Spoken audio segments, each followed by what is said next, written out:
Okay, so Sound of Freedom is going up against the biggest corporations in the world. It's taken them all by surprise. They're panicking. They are lashing out in panic over the Sound of Freedom film. But Sound of Freedom, remember this, they they don't have their budgets. They don't have the big corporation budget. They don't have the Disney budget, and they definitely aren't on all of the screens that the woke Indiana Jones movie was on. Sound of Freedom is the people's movie.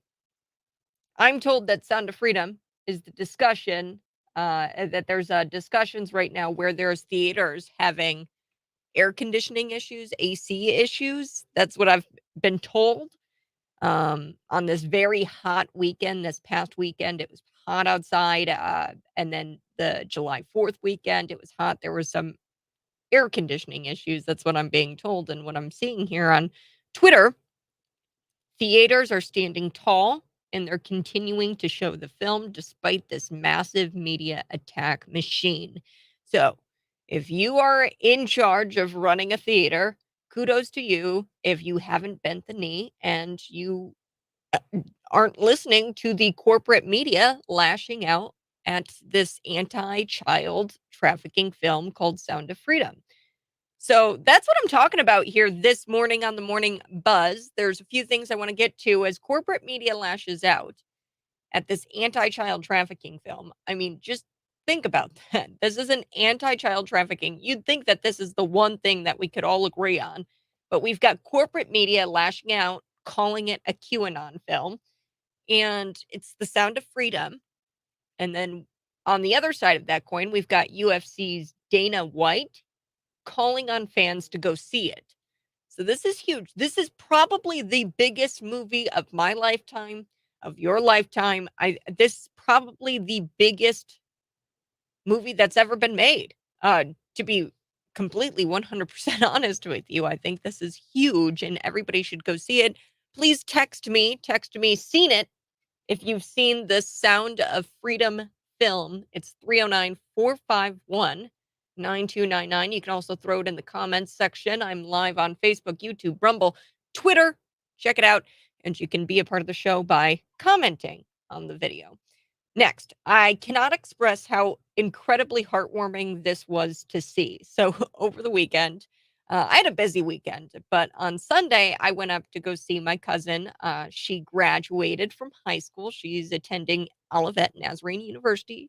I think that she's going into some sort of children's ministry. She's a good girl. She graduated high school, and man, this was incredible to see. So during her graduation party, it was in my hometown, which is about an hour north of Bloomington-Normal. It's towards the Shadow Lakes area. And oh boy, this was a tragic story. I started crying. My heart sunk into my stomach, but it had a happy ending. And I think the reason why it had a happy ending was because my hometown is a God fearing, very I don't even know how to say it, just community-based, location. It really is. I don't think that this would have happened in Bloomington-Normal. I'm just gonna be straight with you.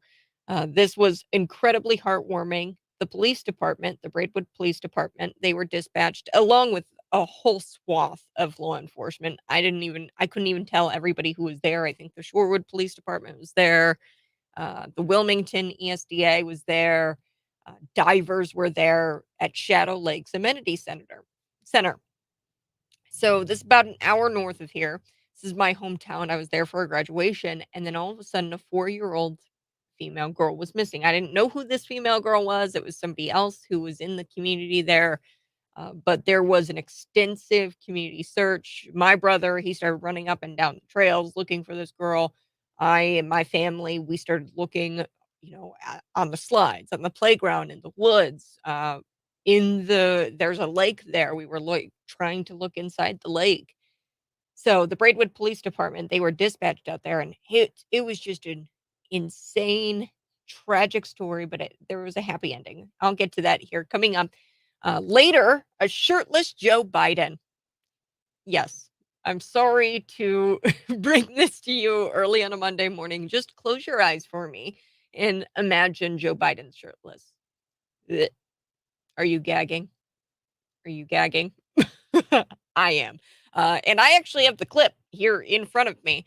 So he goes to the beach and he's shirtless. And I don't know who threw him out there with these turtle shorts, but he's got swim trunks on and they've got little turtles on them. And someone at the White House thought this was a good idea. I don't think it's a great idea, folks. 309-451-9299. Like I said, that's the text line. And you can see me live on Facebook, YouTube, and Twitter.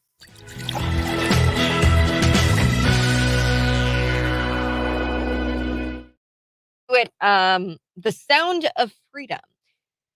You had to know a disgusting corporate media would lash out at an anti-child trafficking film. We know this film to be Sound of Freedom. Text me, like I said, if you've seen it, just text the word seen it. I'm curious how many of you have actually seen this film. After all, right, the corporate media, they're lashing out at this because one, it's Christian made. Two, it toppled their woke Indiana Jones film and they're peeved off, folks. So I'm not shocked that the corporate media is lashing out. However, the extent at which the corporate media has created this weird coordinated effort to tie their obsession with QAnon has really caused these people to look pro child trafficking and pro pedophile. I'm just going to be straight with you. This is beyond like, oh, I don't like it. This is, they are attacking an anti child trafficking film, therefore, uh, making themselves look pro child trafficking, and they're justifying pedophiles. That's what the left is doing. And they're saying that you're QAnon and that you're some sort of weird extremist if you believe that child trafficking happens and that the United States is one of the highest consumers of child trafficking, child sex trafficking. 27% of all human trafficking comes from child trafficking. So 27% of human trafficking is children. 2 million children a year are trafficked. 2 million. And the film tells the story of Tim Ballard. He's a former Homeland Security agent, and he's the founder of this Operation Underground Railroad. And this is based on a true story. This isn't political. It's about saving children. In theory, one would think that this movie could unite us, or at the very least, compel people to not publicly attack it, like, to not compel people to publicly attack it. This is disgusting. Like, how could you publicly attack an anti-child trafficking movie? But yet, here we are. Here's some of the headlines I'm gonna share with you here on Facebook Live, on Twitter. You can see me live in the studio. You can read the headlines yourself. I'll just read them here to you, quickly. Probably the grossest one that I've seen is, this one. Jim Caviezel, who's the actor, the star actor in Sound of Freedom. Jim Caviezel pushes QAnon in bizarre media blitz for anti-trafficking movie. This comes from Media Matters. There's another one here, the Washington Post, Compost. Sound of Freedom is a box office hit whose star embraces QAnon. So they're attacking Jim Caviezel, and they're trying to say that he's QAnon. The Washington Post called me QAnon as well, which is really funny because when she asked me the question, the Washington Post reporter here, who our station drew national attention for some odd reason because we're doing something that no other local radio station has the cojones to do, and that's report on local news and report it accurately. But the Washington Post, she asks me, this woman, her name's Annie, she asks me, she goes, "Are you QAnon?" And I go, "Ma'am, I'm as much QAnon as you are BlueAnon." And she took that to mean that I'm some sort of extremist. Yes, I believe that child trafficking is a very real problem. Yes, I think that there are elite people who pay for children to be delivered to them for sexual relations. Yes, that I believe that. And if you want to call me QAnon because I believe that, go ahead. But I've got a bunch of evidence, and this movie is that evidence. So that's a Washington Compost headline. We've got another one. The Sound of Freedom is a superhero movie for dads with brainworms. And then the sub headline here from the Rolling Stone. The QAnon thriller about child trafficking is designed to appeal to the conscience of a conspiracy-addled boomer. Nice. The Guardian, The Sound of Freedom, the QAnon adjacent thriller seducing America. Jim Caviezel stars as a hero trying to stop child trafficking in a paranoid new movie, turning into a surprise box office hit. Surprise box office hit. I can't believe these people. Like, and I love how the post millennial points this out. The Washington Post and Rolling Stone, they were quick to dismiss this movie about the horrors of child trafficking. They're so quick to dismiss this as being based in conspiracy and it's a bunch of QAnon people, but they loved themselves some cuties. So Cuties, you're wondering, Kat, what's Cuties? Well, Cuties is a 2020 Netflix documentary about preteens, children, preteens, 12 years old, 11 years old, and they're all twerking in this film. And it's a clear case of sexualizing children. Yet this was praised by the left as what they call social commentary. Sick. It was award winning. This film, Cuties, 2020 Netflix documentary. Go watch it. If you've got Netflix, watch this. And you're going to see what I mean when I say that this is a clear case of sexualizing children. It was award winning, much in the same way the sexually explicit books that I've found in Normal Unit 5 school district. I've found it in Hayward School District. I've found it in Bloomington Public Library. The books are in, and you're paying for them via your taxpayer dollars. That's bottom line, right? This is it. It's not conspiracy. I've seen it with my own two eyes. They say that these are award-winning books. These are sexually explicit books that the left wants taught to your children, and they're going to say that these are award-winning books and that they need to be taught to your kid. Opposite of all of this, folks, I'm going to get to this here coming up after the break. UFC president Dana White was so moved by the movie, he's encouraging everyone to go see it. I've got the clip here of Dana White encouraging his fans to go see this film. Get this, the guy even bought tickets for all of his employees. I've got that coming up next. Plus, Joe Biden shirtless. I'm sorry. Oh, gosh. I'm sorry I have to do this to you this morning, but Joe Biden actually shirtless on the beach. He's got some turtle shorts, little tiny turtles on them. Somebody in the White House thought this was a good idea. Oh, who? This guy needs to be fired. Who let him out there looking like that?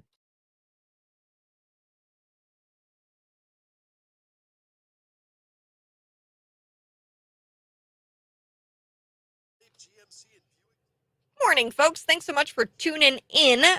Talking about Joe Biden and his turtle shorts. Have you guys seen the clip of this? He's shirtless. I mean, I don't know. Just picture Joe Biden shirtless. Okay, that's enough for your morning. So I am going to be talking about that, but something more serious, cluster bombs. So way back when, about a year ago, when Jen Psaki was the press secretary, she talked about cluster bombs and how if Russia were to use them, then that would be considered a war crime. Joe Biden is defending his difficult decision to give Ukraine cluster bombs amid congressional pushback. So this is what he says. It took me a while to be convinced to do it, the president said in a controversial decision, which he described as a temporary measure. So President Joe Biden has been defending this. And meanwhile, we're all talking about the cocaine. And I get that, right? That's a big deal if you're bringing cocaine into the people's house, the White House. That's a big deal. However, I think it's a distraction. And I think that this story is the distraction this is why they've created that distraction about the cocaine. If you're watching, smash the like button right now. Smash it. Love it. Share this out with your normie friends. It's very important that you share this out. Coming up in just a little bit, we will be talking with William J. Kelly. He's a Chicago reporter. I visit with him on Mondays to talk about the death toll. I know that sounds graphic and gory, but I think it's important to hear these numbers every Monday. The weekends in Chicago are very bloody, and I think that it's important that you need to hear these numbers. So President Joe Biden, he is providing cluster munitions to Ukraine, and he said this in an interview, and he said that it's needed. Um, these are very controversial weapons, um, and he said that they're needed to fight off invading Russian troops. Hmm. I think that this has to deal with a lot of their ammunition being depleted at this point. Ukraine, they are not winning this war, despite what people will tell you. Um, they're not. It's not looking good. Um, and what's amazing about this is that these cluster munitions, they were very controversial, and Jen Psaki, the former White House press secretary, was caught on tape. I mean, when this was originally discussed about Russia using these. So when Russia was talking about using these, Jen Psaki said that they would consider that uh, an actual war crime. So Joe Biden said the move was necessary now because the Ukrainian military is low on ammunition. The Ukrainians are running out of ammunition. The ammunition that they call them, it's a 155 millimeter weapons. This is a war relating munitions. Blah blah blah. So I don't want to get into the nitty gritty of the point of these bombs and what they exactly do. Um, but Joe Biden has said before that this would never be used in civilian areas. We'll see if that winds up happening. War is war. Republicans have criticized Joe Biden for sending these weapons. We even have the House Foreign Affairs Committee chairman, Michael McCall. He's out of Texas. He's a Republican, said um, it was the right thing to do. So we've got these war hungry Republicans also out there. Some Republicans have criticized Joe Biden for sending these weapons, but there have also been Republicans like this Michael McCall loser, Republican out of Texas, who said that it is the right thing to do. So, yeah, that this is the story that they are trying to bury with this cocaine story. There's a reason why Caron Jean Pierre is constantly sending people on this wild goose chase. At first, it was in some sort of cubby, and then it was by the Situation Room, and like we're all on this wild goose chase to find out whose cocaine it actually is. But in reality, what I think the true story is here, and that they're trying to cover this up, uh, is the cluster bombs. I'm gonna try to find Jen Psaki saying that this would be a war crime.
This is the story. So when I was talking with y'all about this on Thursday and Friday, the cocaine found in the White House, whose blow is it? I want to know. I want to know whose cocaine it is. And I know Kieran Jean Pierre, she's never going to tell us straight up whose cocaine it is. I mean, Kieran Jean Pierre's job, if it was her job to convince America that the cocaine didn't belong to the Biden family or to Hunter Biden, she stinks at her job because she's not convincing America that this cocaine, the top suspect, is not Hunter Biden. Okay. Now, this story has been in the news for a week or so. And yeah, I mean, it's interesting. We have cocaine in the White House. That's disgusting. I mean, the topless people dancing on the front of the White House lawn there is definitely same kind of the same idea, and I think it's worse, to be frank with you, because Hunter Biden, I mean, we know he's a crack addict. We know he's using cocaine perpetually. I mean, he's posted videos of himself doing cocaine, very publicly on the interwebs. So it's not a shock really to know that a crack addict, cocaine addict is using even when he's at the White House. Okay. So I all this time, I've been kind of questioning, like, why is this such a big story? Why is this like dominating the news cycle for a week straight? And I said, whenever something like this happens, where you're like, okay, it's an interesting story, but like, why is it dominating the news cycle so for such a prolonged period of time? Typically, things like this are distractions. They serve as distractions from the true story. So I've got the true story here. Robert F. Kennedy Jr., he's the other Democrat nominee. He he tweeted this out and he talked about this. He blasts Joe Biden for sending cluster bombs to Ukraine just a year after Jen Psaki said that it would be a war crime. So Robert F. Kennedy has called on President Joe Biden to stop the ceaseless escalation between the United States and Russia after he gave the administration the green light to send over these very controversial weapons known as cluster munitions. So I guess he's doing this and he says it's necessary because Ukraine is out of ammunition. Last year, White House press secretary called the use of cluster bombs a war crime because Russia was in talks of using these. Now, President Joe Biden is planning to send them to Ukraine. So Robert F. Kennedy Jr., he gets out there and he just blasts him. He says, now President Joe Biden is planning to send these over to Ukraine, stop the ceaseless escalation. It's time for peace. That's what he tweeted out there. This is the real story. Here we have Joe Biden sending out these cluster bombs, and these cluster type bombs have been banned by more than 100 countries because they're known to kill and maim civilians. Think about this. Think about this. Both Russia and Ukraine have used cluster munitions since Moscow first launched its attack in February of 2022. The White House National Security Advisor, Jake Sullivan, acknowledged this past Friday that the cluster munitions do not pose a risk to civilians, but said the danger to their lives would be higher if Kiev did not have enough weapons to fight off Russian troops. So, yeah, I mean, this is bad. This is really bad, and this is the story that they wanted to be buried with this whole cocaine story. Just gonna be straight with you. All right, before I took the break, I was talking about, Dana White. I wanted to play his comments here. He's the UFC president, and unlike the corporate media left, he's encouraging people to go see this new movie. It's called Sound of Freedom. If you've watched it, text me at 309-451-9299. Just text the word seen it to me. Now, I do want to play this. This is Dana White. And as always, I'm live in studio. You can see me in studio and you can see the video of Dana White encouraging people to go watch the film Sound of Freedom, which is projected. I think they're going to make $40 million. That's what they're thinking in just a week's time. So the opening date was July 4th. So we're getting close here to a week of it being out. And they're thinking the week numbers for the week. Box office is gonna make $40 million. This is a huge film, so go watch it if you haven't yet. Here's In Dana the White White. House. Hey, everybody, I'm Dana White. There's a new movie out called The Sound of Freedom, and it's about human trafficking. More importantly, the trafficking of children. This is a disgusting, horrific issue that's happening all around the world, and it's not getting better, it's getting worse. And what I'm going to do is I'm going to give any of my UFC employees that want to see this movie free tickets to go see. And I would like to encourage other executives to do the same at their company. Here's Mel Gibson with some more information on The Sound of Freedom. One of the most disturbing problems in our world today is human trafficking, and particularly the trafficking of children. Now, the first step in eradicating this crime is awareness. Go see Sound of Freedom. Go see Sound of Freedom. There's Hey, everybody, I'm Dana White. Oh, folks, that's uh Dana White's take on the whole Sound of Freedom film. He's encouraging people to go watch this. Now, this is a genuine core of righteousness that most call to action films do not have. This movie, it's a dramatic film, and it it takes pain to show that real children need your help now. It does that. It goes through pain, but it does this in a way that's heartfelt, and it does all this and while giving us more of a heartfelt story than Hollywood has in years. This is a huge film. Go watch it. Now that brings me to this story. Now, about an hour north of here, I was at a graduation party for my cousin. Congratulations, Julia. She graduated high school. She's attending Olivet Nazarene University. She's a good girl. Good girl. And I went there, visited with some family. Now, I was out at Shadow Lakes Amenity Center. It's a really cool center. It's got like volleyball court, pool, things like that. And the police department was dispatched out there, the Braidwood Police Department, Shadow Lakes, to Shadow Lakes. And it's kind of close to Braidwood there. There was Wilmington, ESDA was dispatched out there. There was all kinds of divers. There were firefighters. I think the Shorewood police wound up coming up or coming down to Shadow Lakes for a missing 4-year-old female. So I returned. I was at my brother's house, and then we returned to the Shadow Lakes Amenity Center for the graduation party. My other cousin comes up to me and she says, "We're looking for a little girl. She's got a blue swimsuit. She's got blonde hair. She's about 4 years old." And we stopped everything. I mean, the whole community was there. And I believe this with my whole heart. Um, Communities that have God band together. And I'm just going to be honest with you. I've never experienced this quite like, really community quite like what I have had in my hometown. Maybe it's just because it's my hometown and it's where I'm from, but there will always be a place in my heart for Braidwood and for Wilmington because they just banded together like that. I mean, we all got together and we started searching. My brother was running up and down the trails. I was looking at the slide and the playgrounds there on the amenity or by the amenity center. And there was this extensive search done, and we were all thinking, I mean, I heard whispers. I was talking to people. They thought that maybe she fell, hit her head. There's a big lake there. Were thinking she got abducted.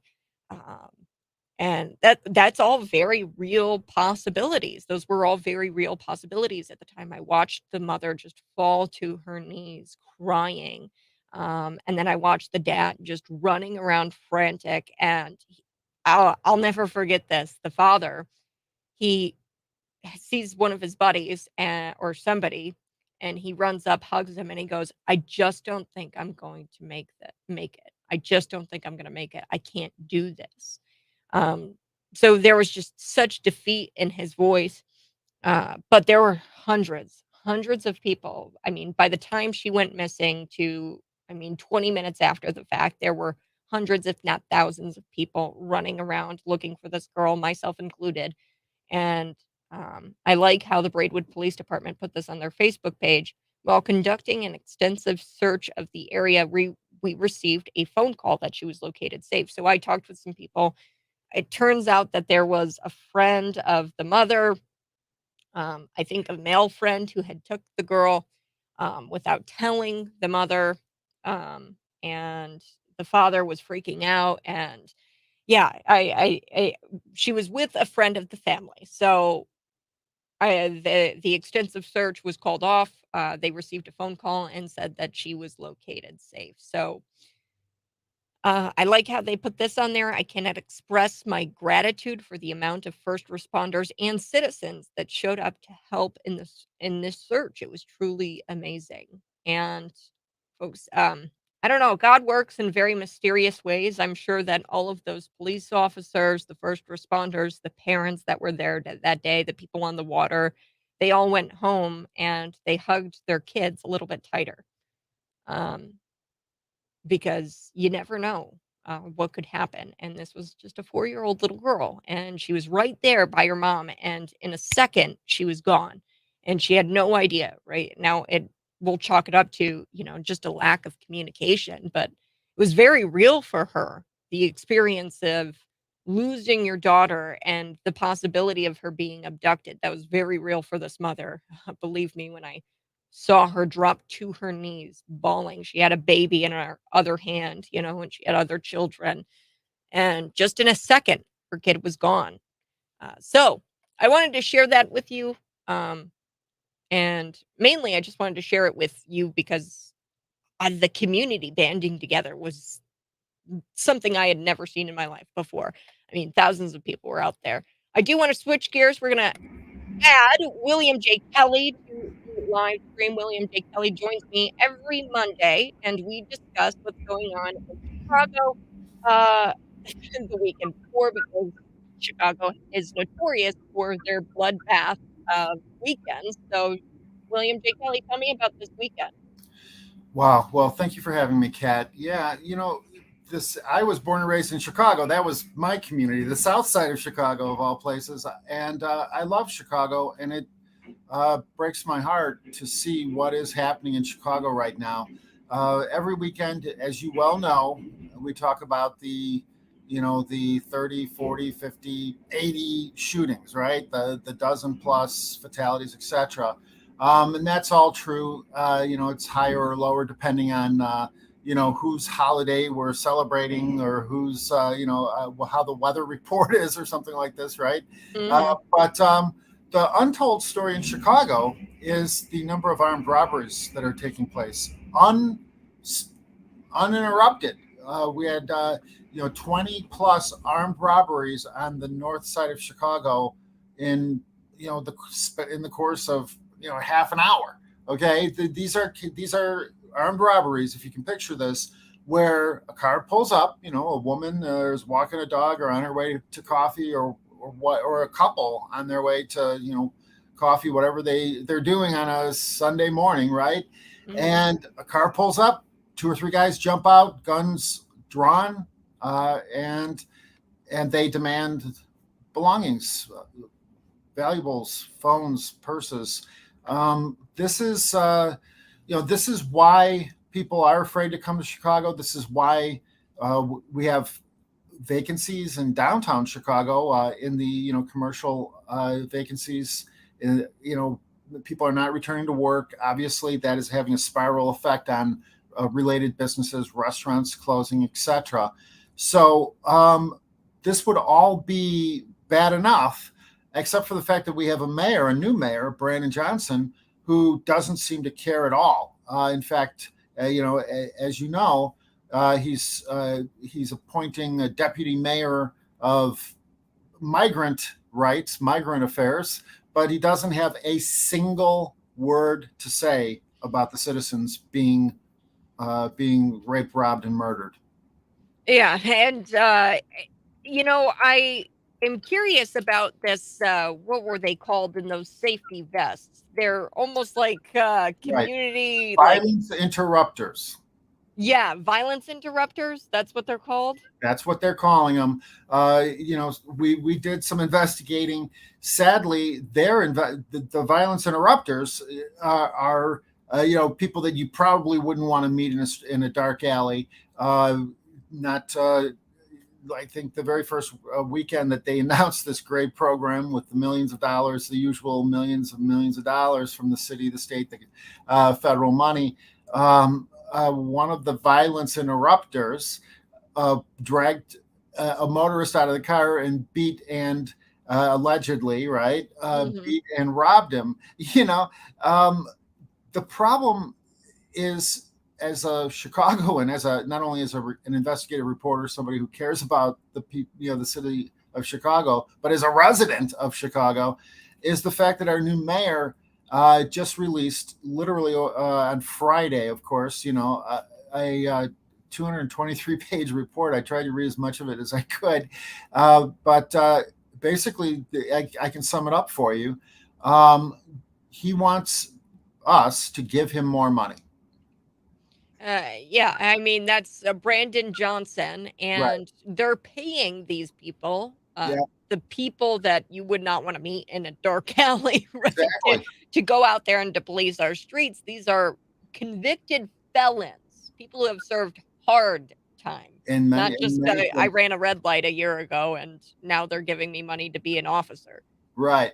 And that really is, it's hard for people to wrap their heads around it. The mayor of the city of Chicago, he wants to take money away from the police and give it to these various programs, mental health, what he calls racism programs. He wants to build a monument to the victims of police torture. This is, forget the victims of criminal torture. He wants to focus on finding new ways to attack the police, to disparage police officers. And of course, he wants to give, obviously, millions and millions of dollars to his friends at CPS. Here's kind of a disgusting, but yet very good example of the hypocrisy of all of this, Kat. Over the weekend, it has come to light that one of the migrants, a minor, that was sleeping at a police station, if you can imagine this. I mean, I never would have thought in my years of living in Chicago, in my years of being a credentialed reporter in the city of Chicago, that sentence would ever come out of my mouth. Mm-hmm. As your listeners may or may not know, I don't know, I shouldn't take anything for granted. Migrants are flooding into Chicago, and they're being housed in the lobbies of police stations. Well, a report came to light over the weekend that one of the migrants, a minor, was claiming that she was impregnated by a Chicago police officer. Obviously, the craziest story I've ever heard in my life. A police officer impregnates migrant in police station. You can't make this stuff up, Kat. And trust me, who would want to? Okay, this might be the subject of the new Mel Gibson movie. God only knows. But here's the weird thing. Brandon Johnson made a statement about this. He has not yet, to my knowledge, made a statement about the thousands of allegations of rape and sex abuse at Chicago public schools. This is a story that I've been reporting on for maybe a decade or more now, that has not received relatively speaking, any media attention. Okay. I confronted Dick Durbin on camera about this. I can share that video with you and your listeners at some point. I confronted the then head of CPS, Chicago Public Schools, on this issue. She didn't want to hear about it or talk about it. Thousands of documented cases of rape and sex abuse. There were, I think, 600 alone in 2022, and we're talking about gym teachers who attack multiple children. Reports that there was a recent report that a gym teacher allegedly had sex with 3 students. There are multiple examples of teachers, and these are cases that are settled, by the way, for millions of dollars. So I mean, the taxpayers of Chicago, they should really know about this, okay? Especially before if they're being settled out by the Chicago public school. Yeah, they should know about it before they send their kids to CPS. You think, right? This would be a good case to be made for school choice, for accountability, for just basic transparency. Like I said, I'm not joking. Mel Gibson should make a movie about the Chicago public schools. My God, it might be the only thing that could actually bring some attention to this, because God knows the Chicago politicians, Illinois politicians, let's go ahead and just call them local, state, national. They don't want to talk about it because they are, in my opinion, controlled by the teachers union. Yeah, well, the teachers union has more power than I think than the legislators down in Springfield actually do. And you bring this all up, and it's just it's shocking that minor found in the police station, and she's alleging that a cop. And here's one thing I want to make before we cut to break here. I do want to say that police officers, right? They're great. However, in these Democrat controlled cities, there are no good police officers left. Like, who in their right mind is going to stay in Chicago and try to police the Chicago streets unless they're bad people? I mean, that's what I'm thinking. And then who in their right mind, what good teacher is going to be in the Chicago public school system? They're leaving because it's so bad, because there's these allegations. Here's the weird thing about it.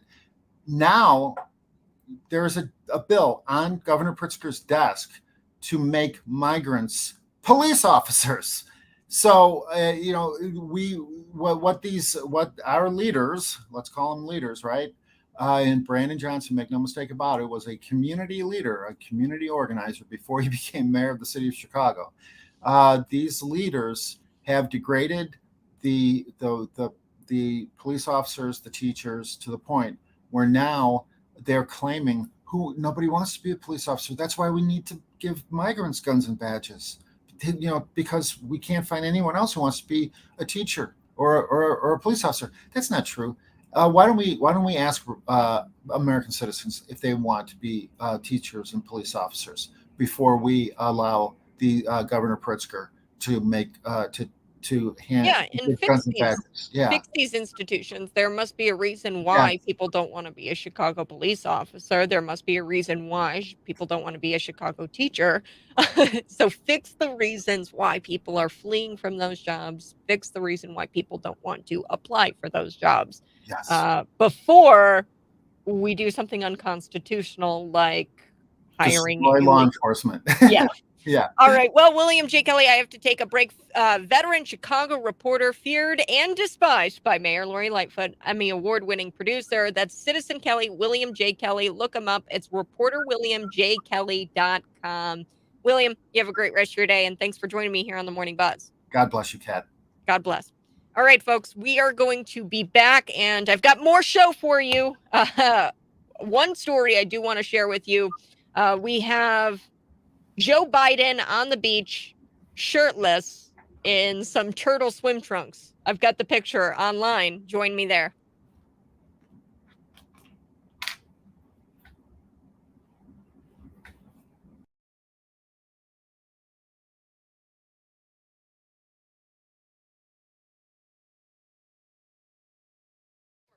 Whoa. A minor child accusing a police officer of raping her and having sexual relations with her while she was staying and was being housed in a Chicago police department. Wow. And like I've said multiple times, folks, the Chicago Police Department, the likelihood that there are good cops in this police department is very, very small. Very small. The likelihood that these people are good people, it's just not, it's not there.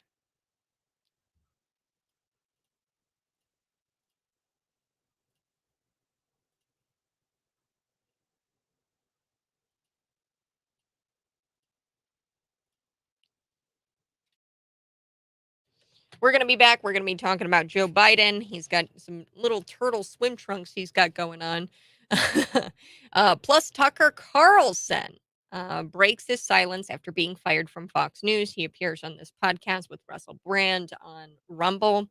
So Tucker Carlson, he's breaking his silence and he says, well, he reveals really there's only one thing that bothers him the most. And I'm going to give you what that thing is.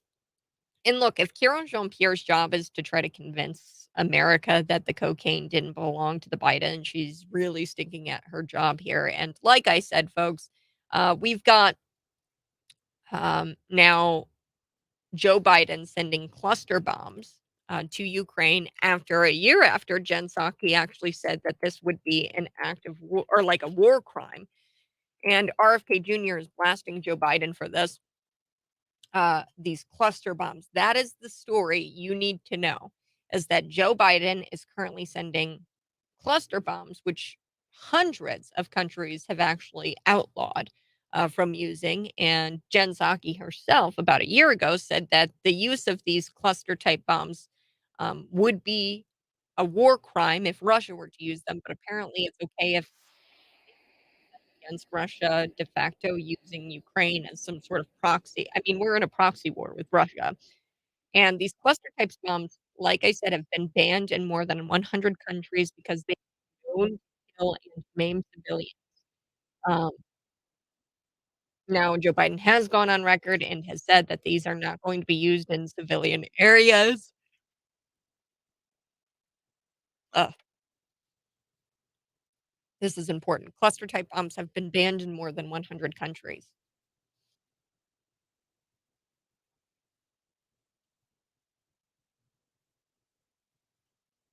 Then a little bit later, folks, we have this man.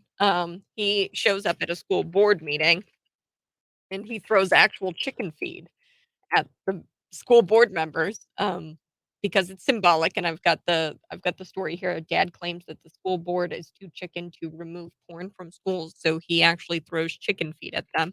I've got the video, so you guys won't want to miss it here coming up on the morning buzz.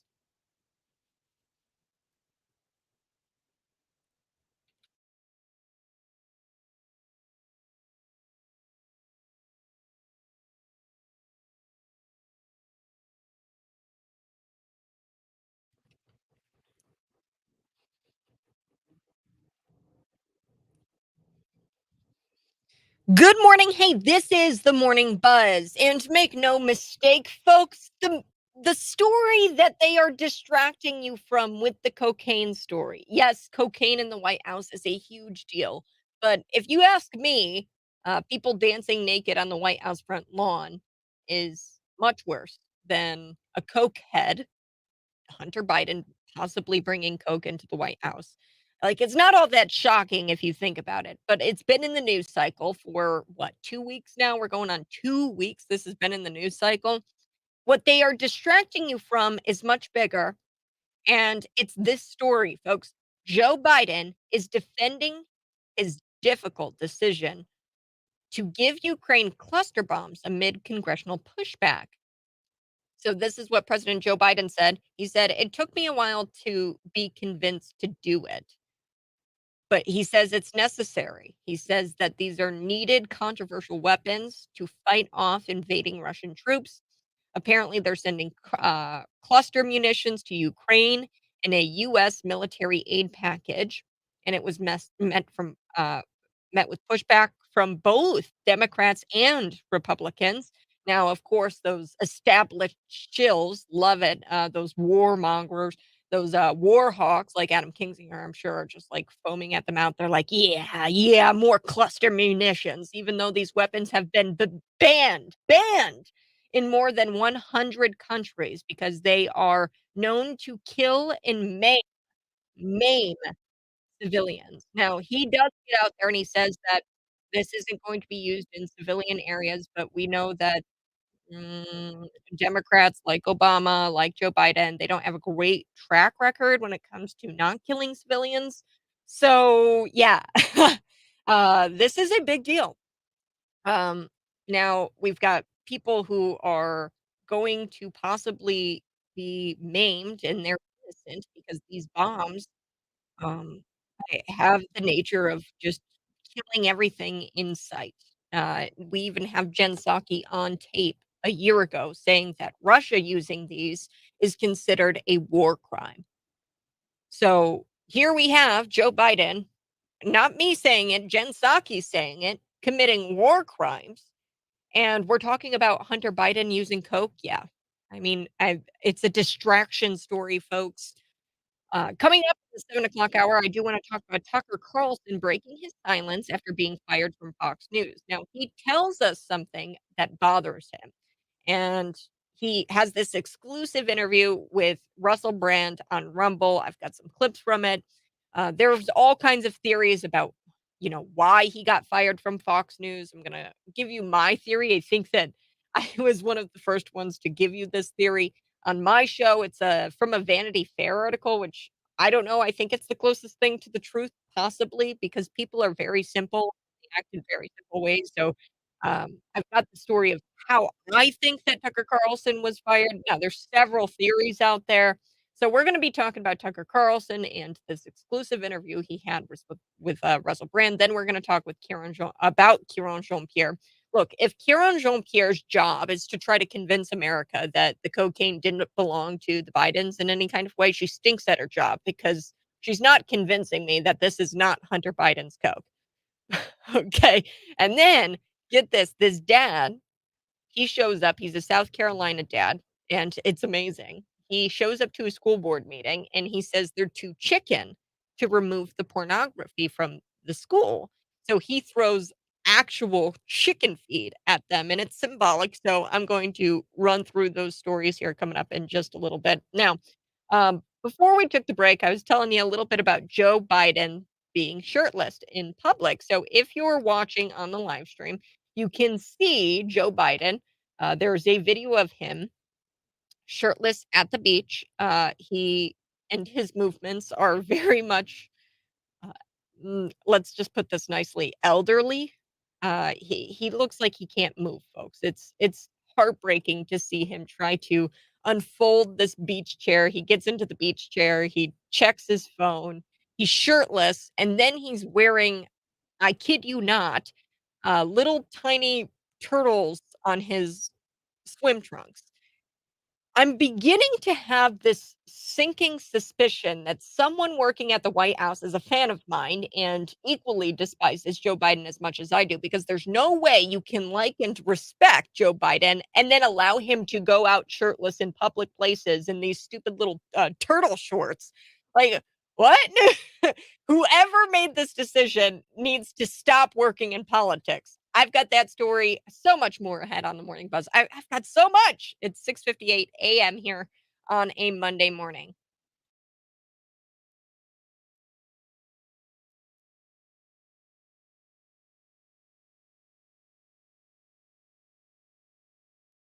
My God. Look at Joe Biden enjoying a relaxing day at the beach. So he's walking around. He's there in the turtle shorts. Now, I don't know. I think it's worse that there's nobody really with him. Now, there's a couple of people there. I think that they're Secret Service and it's supposed to be very low profile. I guess he's supposed to be having a nice day at the beach, enjoying a relaxing day at the beach, which is all fine and dandy, right? Mind you, this is the guy who is sending cluster bombs to Ukraine. And cluster bombs have been banned in 100 different countries. And his own press secretary a year ago said that this was an act of this is a war crime. This is a war crime. So what appears to be, I'm assuming, a couple of Secret Service agents here. That's the women in the hat and in the beach, in the beach bags, right? Um, it's supposed to be low profile. I mean, it makes him look like a lonely old man. Now, I don't know if there's some sort of White House decision. They said, "Hey, Joe, go enjoy the day at the beach." And put these on, these little white swim trunks. I mean, or these like swim trunks that have like these little green turtles on them. I'm sorry I said white. It's just because when I look at Joe Biden shirtless here, I'm blinded by his very white pasty skin. Um, and flabby. It's just it's sick. Like seeing him shirtless in comparison to RFK Jr. is like a whole different ball game. But This is something I did not need to wake up to this morning. Joe Biden, he looks lonely. I mean, he's not with Hunter, he's not with Jill, he's with a couple of maybe Secret Service agents, I think, in this very low profile, and, like, look, the Secret Service agent, like, starts to help him with this chair. It's just incredible, folks. Then a little bit later, we are going to be talking about The Sound of Freedom. So there's people out there who are dismissing this movie about the horrors of child trafficking as being based in conspiracy theory. And look, folks, this is not QAnon. This is not a QAnon film. This is not conspiracy. There are children who are trafficked every single day. Ron and Patricia, they are listening from Wisconsin again. Unfortunately, there are no movie theaters near most truck stops, but we are looking forward to it as soon as possible. So they are going to be watching the Sound of Freedom film. Now I have this. The problem with cluster bombs are they don't always go off, and if not picked up, they will kill people just walking by one. So yeah, the cluster bombs is a big issue, folks. We've got Joe Biden out there sending cluster bombs, and these cluster type bombs have been banned, like I said, by over 100 countries. That's the real story. If you're watching right now, please smash the like button. I really would appreciate if you smash the like button. If you're watching, Joe Biden shirtless, he hits the beach, and then he wants to send cluster bombs. Is that a war crime? Because according to Jen Psaki, it is a war crime.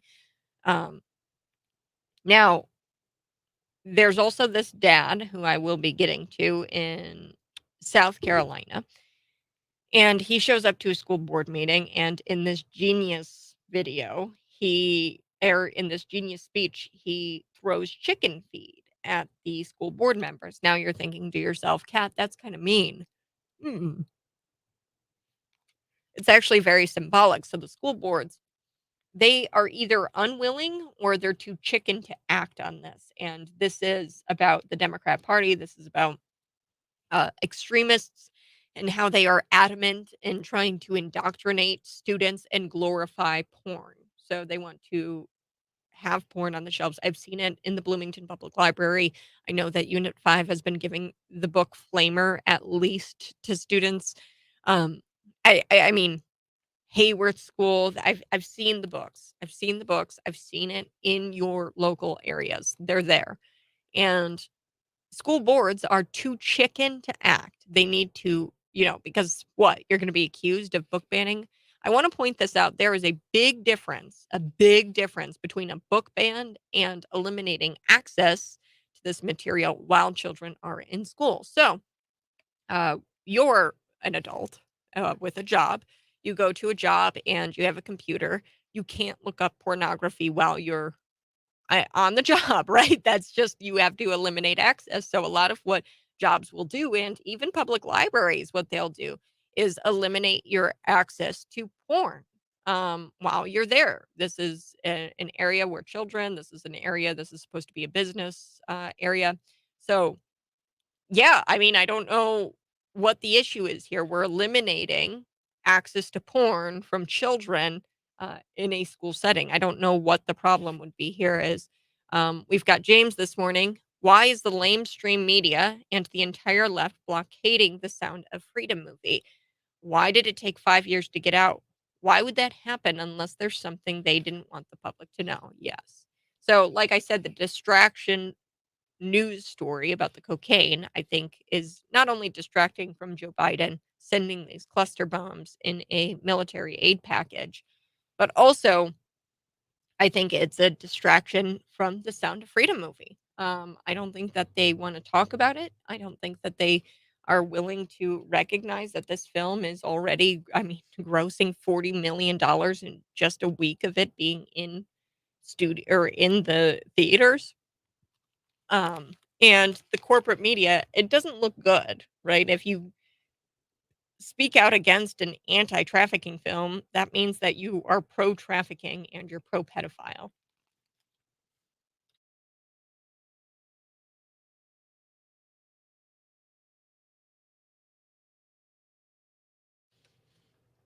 So I've heard whispers, folks. Now, I don't know if there's any truth to this. Text me if you've experienced this. Now, I'm told that the Sound of Freedom is in discussion with theaters having AC issues on the very hot weekend that it was released. So July 4th, a lot of these theaters said that they didn't have AC. So a lot of people wouldn't go watch this. So I don't know if that was a coordinated effort by some theaters to get people to not watch The Sound of Freedom. But Sound of Freedom is going up against the biggest corporations in the world. It's taken them all by surprise. So now they're lashing out in panic. The headlines here are deeply, deeply disturbing. The corporate media, they are lashing out at this child trafficking film. It's called Sound of Freedom. And I'm sorry, but the left's obsession with this QAnon crap, it's causing these journalismers to almost appear, and I'm just going to say it, you look like you're pro child trafficking. You look like you're pro pedophile if you're coming out and you're saying that this film is QAnon and that it's a right wing conspiracy. So go see Sound of Freedom. It is a smashing success. It's projected to earn over $40 million in the opening week here. This is a big deal. We will be getting to that story here because Dana White, he's the UFC president, he's calling on people to go actually watch this.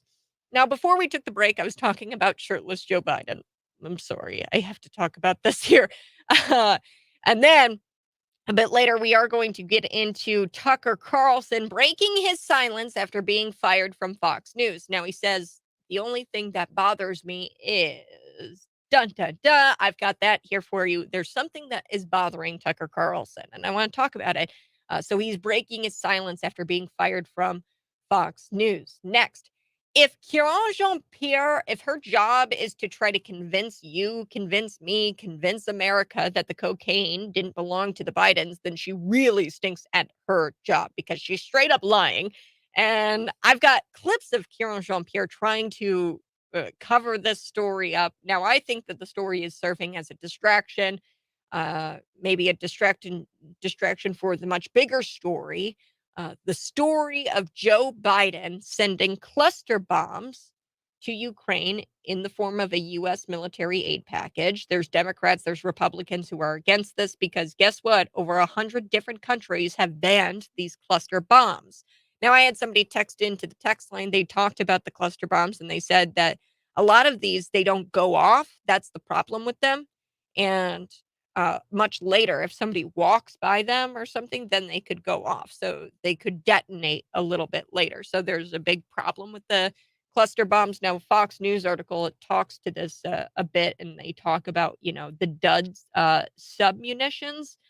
They fall to the ground without exploding, but unexpectedly detonate later, even years after they were dropped. So this is a big deal that we have Joe Biden sending these cluster bombs to Ukraine after, just 1 year after, Jen Psaki said that it's a war crime if you use these types of bombs when Russia was in talks of using these bombs.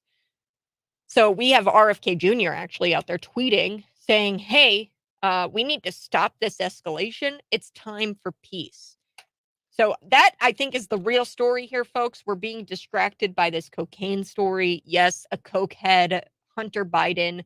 He's very adamant about posting very publicly his use, and abuse of drugs. So I don't know what the real story, like, it's not really a big story, if you ask me. I mean, the coke isn't, I mean, it is. It's bad that we've got cocaine in the White House, but a little bit later, we're also going to talk about a South Carolina dad. This is awesome. He's claiming that his school board, is too chicken to remove the pornography from schools. So he reaches into a bag while he's giving his speech and he throws legitimate chicken feed at them while he's giving his speech. And that's symbolic. So I'm going to talk about that here coming up in just a bit. But if you're watching online, you can see this. Joe Biden at the beach, shirtless, in his turtle swim trunks. This is an embarrassment. I don't know who said, Joe, go out there, enjoy a relaxing day at the beach with your nipples out. But what appears to be, and I'm assuming these are Secret Service women, it looks very low profile, but I'm beginning to think, and I'm suspicious here, that someone working at the White House is a fan of mine and equally despises Joe Biden as much as I do. Because there's no way that you can like and respect Joe Biden and then allow him to go shirtless in public in these turtle shorts. So either that or this person, who suggested, "Hey, Mr. President, let's go to the beach." This guy should be fired. He should be blacklisted from ever working in politics again. You can see it here in studio. Joe Biden caught on camera with what looks like maybe a couple of Secret Service agents undercover, like looking. They're both in beach outfits. It's kind of sad, these photos, because he's not with his family. He's not with Hunter. He's not with Jill. And I don't know. When these photos broke online, I believe we had to, these photos broke online. I'm thinking the person who actually uses the cocaine is Jill, because dressing her husband like this and letting him go out in public, I mean, come on, like that takes somebody not in their right mind. Maybe it's Jill Biden's coke. Who knows? We haven't gotten a straight answer. I'm sure Gavin Newsom, the governor, hair gel Newsom, he immediately called his mole in the White House and said, "Hey, poke POTUS with a stick and see if it's finally time. Are they going to make the announcement that due to health concerns, I'm stepping out of the race?" I think that's what's going to happen here, folks. I think that Gavin Newsom is going to be stepping into this race. There's no way that they can come back from this, but they didn't have him at the beach with Hunter or with Jill. He's just a lonely old man with only two, I'm assuming, female Secret Service agents, and the perimeter was far enough to where nobody would get close, um, and also nobody apparently noticed this beach goer. It was as somebody standing by Joe Biden. They were recording this video, so I don't know. Joe Biden, right? So the White House will be out sending Joe Biden to the Iowa State Fair here coming up. And I'm sure he can't wait to get my corn dog, because Corn Pop is a good dude and I want a corn pop. Yeah, or corn dog. That's Corn Pop. So he's going to be going to the Iowa State Fair. Yeah. Joe Biden in turtle swim trunks. Turtle swim trunks. Meanwhile, he signed off on sending cluster bombs to Ukraine, and his own White House press secretary at the time, talking about cluster bombs, said that this is a war crime. Now let's get to Tucker Carlson. Tucker Carlson addressed his firing from Fox News. He sat down for an exclusive interview on Rumble with the host Russell Brand. I actually really like Russell Brand. I think he's funny. But here's what it sounded like. Tucker Carlson, he gets into, what he's scared of, and it's quite interesting, and I don't blame him, right? It's so nice to, be home. Let's take a listen to this interview. Here we go. Tucker, how's it been in the 6 months or so since you left Fox? How have you been personally, and how does it compare to the time when you left MSNBC in terms of its emotional impact on you? Well, I've been fired. It's not the first time I've been fired. And I think in our business, when you work for a big company in media and, you say what you think, there's an expectation that you could get fired. So I've always had that. And I've always tried to take the long view, not just on media, but on life. All graves go unvisited in the end. I always think that. And so I was surprised. I didn't, expect to get fired that morning at all in April. So I was shocked, but I wasn't really shocked. And I wasn't mad. It's not my company. And when you work for someone else, that person reserves the right, and in fact has inherently the right to decide whether you work there or not. And I don't know why I was fired. I really don't. I'm not angry about it. You can believe me or not, but I think you can feel that I'm not. And, I wish Fox well. There was, ugly leaking, I'm a racist or whatever they leaked, or someone there leaked to the New York Times, but that's not true. And I think the people who run the company know that's not true. I actually don't think they did it. And I'm not mad about it. And I've been happy. I guess the only thing that bothers me is I'm 54 And when you get a little bit older, and my wife and I, our children are grown and we live in rural settings, as you do, because we believe in nature and God and dogs. You can lose your drive. I mean, it's just a little bit too nice, kind of. And I do feel like we, people who are healthy and aware and who can read, like, have an obligation to be engaged in the life of the community they live in and the life of the country they live in and the life of the world to the extent that they can. And so my only fear has been maybe being a little bit too happy. I've spent a lot of time trout fishing, a lot of time, we have 4 dogs, a lot of time with my dogs and my wife, and a lot of kind of like late breakfast outside and stuff. And, that's not, I mean, that's great, but life has got to be more than that. So now I'm back to work and I'm grateful to be doing that. The fact that you're broadcasting now on Twitter. Okay, so that was the exclusive interview done by Russell Brand on Rumble, and everyone has their theories, right? His biographer, Tucker Carlson's biographer, says it's a combination of a planned January 6th monologue and the Dominion lawsuit. They didn't want Tucker Carlson talking about January 6th and the horrors that happened. Ashley Babbitt, right? Or they didn't want him talking about the Dominion lawsuit. Alex Jones talked about this Vanity Fair article. Now, I talked about it here first, actually, and I had noticed this Vanity Fair article, and Tucker Carlson, he was out having dinner with Rupert Murdoch and his fiance, his ex-fiance now, but Tucker talked a lot about how much he loved God. And, I guess the fiance asked him to read some scripture at the dinner table, and she loved both God and Tucker, thought Tucker was some sort of, prophet of some kind or some sort of important key player in the end times. And atheist Rupert Murdoch freaked out by all of the religious talk, and he dumped his fiance, and Carlson suddenly no longer had a home at Fox News. People are very simple. It would not shock me if that were true, if that theory were true. There's a lot of things out there, but Tucker, to no one's surprise, didn't confirm any of it.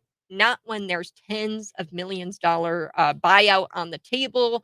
He appears to be at peace with everything, and like he said, there's only one thing that bothers him. He's 54, he's a bit older, and he's starting to really realize that life is happy when you're not engaged in this stuff. But he does say life has got to be much more than, playing with your dogs and being with your wife. Rumors are that Tucker Carlson is working behind the scenes to launch this new media venture. So we'll have to see. Thought that was an interesting exclusive interview from Tucker Carlson by Russell Brand on Rumble. Hey, speaking of Rumble, I'm there on YouTube, Facebook. I'm live streaming in studio. If you want to see me, if you want to interact with me in the comments, you can do that. Please go like the video, share the video out with your friends. I am going to be back on the live stream. We're going to talk about something exclusive. Actually, something that I experienced in Braidwood over the weekend. A little girl went missing, and there was a an extensive community search for this little girl. And I'll share my personal story here online next. And then a little bit later, we'll be talking with Scott Robbins for Scott's Takes.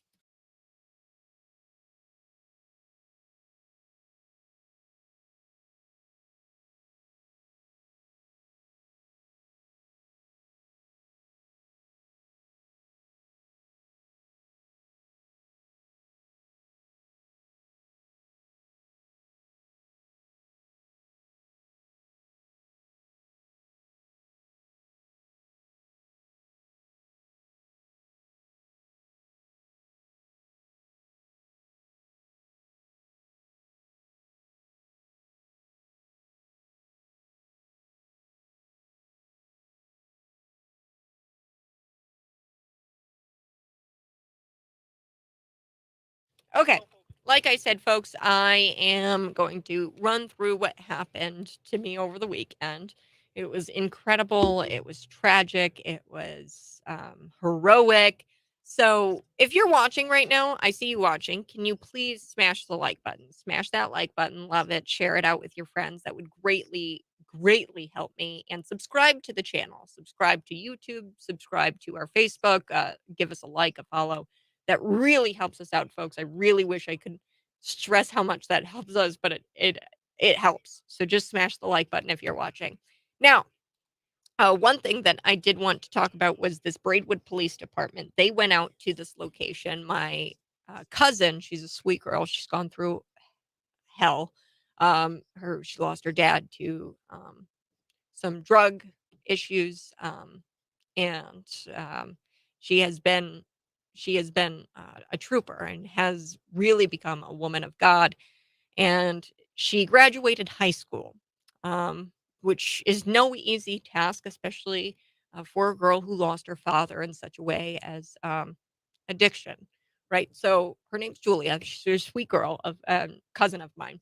So she's graduating high school. I go out to Shadow Lakes. It's an amenity center. There's a pool. There's some volleyball nets. It was a ton of fun. I got to hang out with my family. It was great. Um, and she's graduating, going to Olivet Nazarene. She's going to be a child ministry leader, and she's going to school for that. Now, what was scary was there was a stranger, a girl, not a family member of mine, although a lot of us were there. My family was all there at the Shadow Lakes Amenity Center, and there was a little girl from a different party that was happening there, and she went missing. And the mother fell to her knees, started crying, cried out. She just thought she lost her little girl. She was in a blue swimsuit. She had blonde hair. I approached the party, and my cousin comes up to me and she says, "We're looking for a little girl." And she's got blonde hair and she's got this blue swimsuit on. And um, my brother said that they, brought the little girl out. Eventually, we found the little girl. But there was this community wide, I mean, thousands, if not hundreds, probably hundreds, maybe 1,000 people showed up to this amenity center in the middle of nowhere, right? Braidwood, Illinois. It's an hour north of here. And I mean, this was just seeing everybody band together around finding this little girl. It was so heartwarming because, I had recently seen The Sound of Freedom. I'm gonna get choked up just talking about this. So The Sound of Freedom, it opens the way the film opens, and I'm sorry if you haven't seen it, spoiler. The film opens and it's this little girl banging on like this drum, and she starts singing this beautiful little girl voice, right? And she starts singing, and somebody says that that's the sound of freedom. And she gets abducted by this celebrity who entices her to try to be this child actress, right? And she goes to this audition, but never comes back home. And her bed is empty. The drum hasn't been played. And then eventually the girl is found, and she is playing the drum on the bed, and she starts singing again. And it's just a very heartwarming film. And I mean, I'm hot off the heels of watching this film, and this little girl in my hometown goes missing. And she's just a little girl, and the mother just falls to her knees and thinks the worst, right? When you're in that situation, you're thinking the worst. You're like, oh my God, she was abducted. There were some divers that came out because there's a lake there. And she was probably thinking, oh my gosh, she fell into the lake. She hit her head. She's at the bottom of the lake, right? You go through all of these things. I was thinking it as just somebody who was standing by and was trying to watch all of this, or trying to find the little girl. I was going around the shed. I was looking under the slide. I was thinking to myself, if I was a little girl, where would I go at Shadow Lakes if I was scared? Looking in the bathrooms, trying to find this little girl, looking under every little crevice. And it wasn't just me. It was, I mean, near 1,000 people showed up. I mean, by the time we were informed that the little girl went missing to 20 minutes after the fact, this little girl, um, I mean, had thousands of people. I mean, at least 100 people looking for her, hundreds of people. I'm back. Hold on.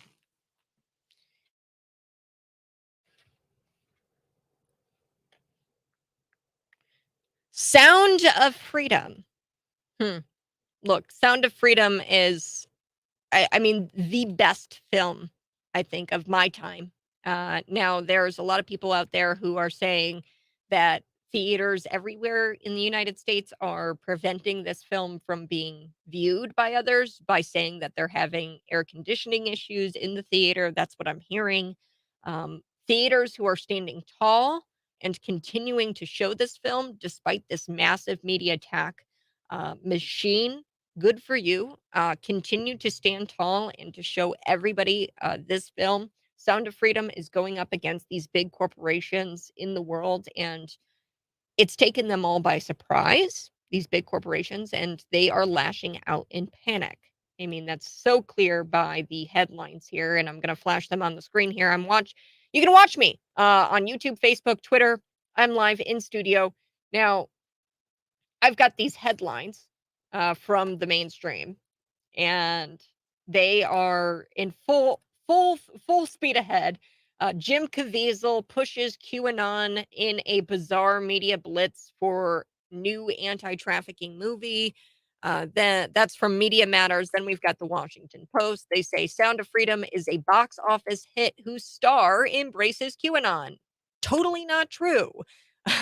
Rolling Stone. Sound of Freedom is a superhero movie for dads with brainworms. And they say that it's a QAnon thriller about child trafficking designed to appeal to the conscience of a conspiracy addled boomer. So that's what Rolling Stone has published. The Guardian, they said that Sound of Freedom, the QAnon adjacent thriller seducing America. Jim Caviezel stars as a hero trying to stop child traffickers in a paranoid new movie turning into a surprise box office hit. This is so disturbing, so disturbing that we have people out there. Uh, I mean, who are anti or like anti child trafficking. Like this is an anti child trafficking film. Your obsession with QAnon has caused you, journalismers, corporate media, to look like you're a pro child trafficker and a pro pedophile. This film tells the story of Tim Ballard. He's a former Homeland Security agent, and he's the founder of Operation Underground Railroad. This is all based off of a true story. I thought it wasn't political. I thought it was about saving children. I thought this was a movie we could all unite around. And I mean, certainly, at the very least, not compel people to publicly attack it. Yet here we are. And I love how the post millennial points this out. We've got the Washington Post, WAPO, Rolling Stone, uh, and they were quick to dismiss this movie about the horrors of child trafficking. And they said that it's all based in conspiracy theory. Meanwhile, I want to point this out. Rolling Stone, the Washington Post, they love, and when I say love, love this new movie. It's called Cuties. It's a 2020 Netflix documentary, and it's about these preteens, so 11, 12 years old, and they're twerking. This is definitely, go watch it. I highly, highly recommend you watch this 2020 for educational purposes, right? Educate yourself. This is what they like. This is a clear case of sexualizing children, this movie. It's a 2020 Netflix documentary. It's called Cuties, and it was praised by the left as social commentary. And it's award-winning. So an award-winning documentary, as they like to say. And it's like, oh, okay. So Dana White's out there, and he was so moved by the movie that he is encouraging everyone to go watch it. Here is the clip, Dana White telling people, hey, go watch this film. I'm going to play it here for us. Here we go.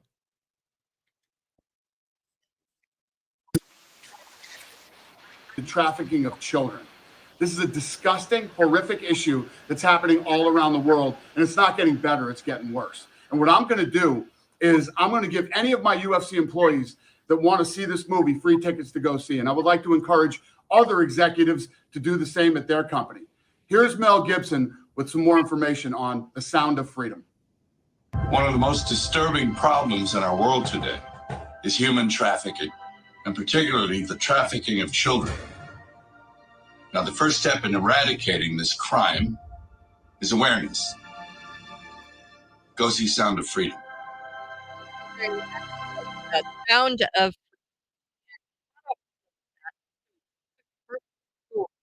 weekend.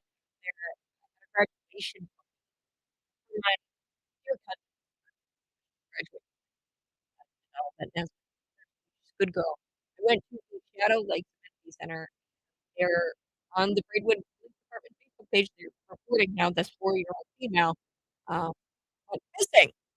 And I was a part of this extensive search of looking, in the whole community banded together. And, that doesn't happen unless the community. I'm sorry, but this community has God. Wilmington, Braidwood, that community, they banded together. There were hundreds, if not 1,000 people who showed up and started looking for this. There were so many first responders who came out, looking for this little girl. I was looking for her, and there's a blonde-haired little girl, blue swimsuit. I show up to the graduation party, my cousin comes up to me and says, "There's a little girl missing." We start to search. My brother starts going up and down the trails that are around there. We start looking at the lake. We start, looking at the playgrounds, and I mean, this was intense. I had never experienced anything like this. An extensive search of the area. Finally, the police department received a phone call that she was located safe.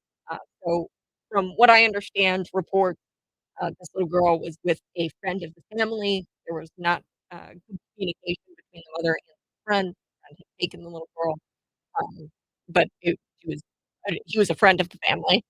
Um, and the dad, the mom, it's just so tragic to see this mom literally fall to her knees screaming. Um, and look, it ended very happy, but there is a very real issue of children abducted that happens, okay? And, call me QAnon if you want. If that makes me QAnon, it happens where children are abducted, they're taken, um, for the use of child trafficking. 27% of human trafficking, children, account for 27% of human trafficking, and there's 2,000,000 children a year who are trafficked. Call me QAnon, that's totally fine. Uh, Now, I will be back here. We are going to be talking about Guillaume Jean-Pierre, her response about the cocaine found in the, White House, but I will be back, with Scott Robbins for Scott's Takes. This is Morning Buzz.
Sound of Freedom. It's crushing at the box office. Scott Robbins right over here. Scott Robbins.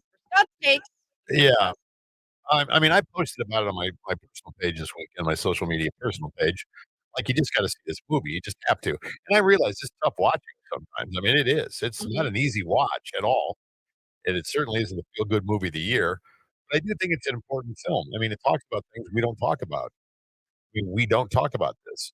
Have you ever heard any politician, maybe aside from a handful, even talk about like federal funding or task force or whatever to stop this nonsense from happening? It's child slavery, essentially. They steal children from their parents through a ton of different ways.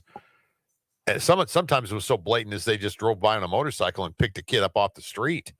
When we saw that happen, and off they go. And this is a movie that exposes that, exactly what happens.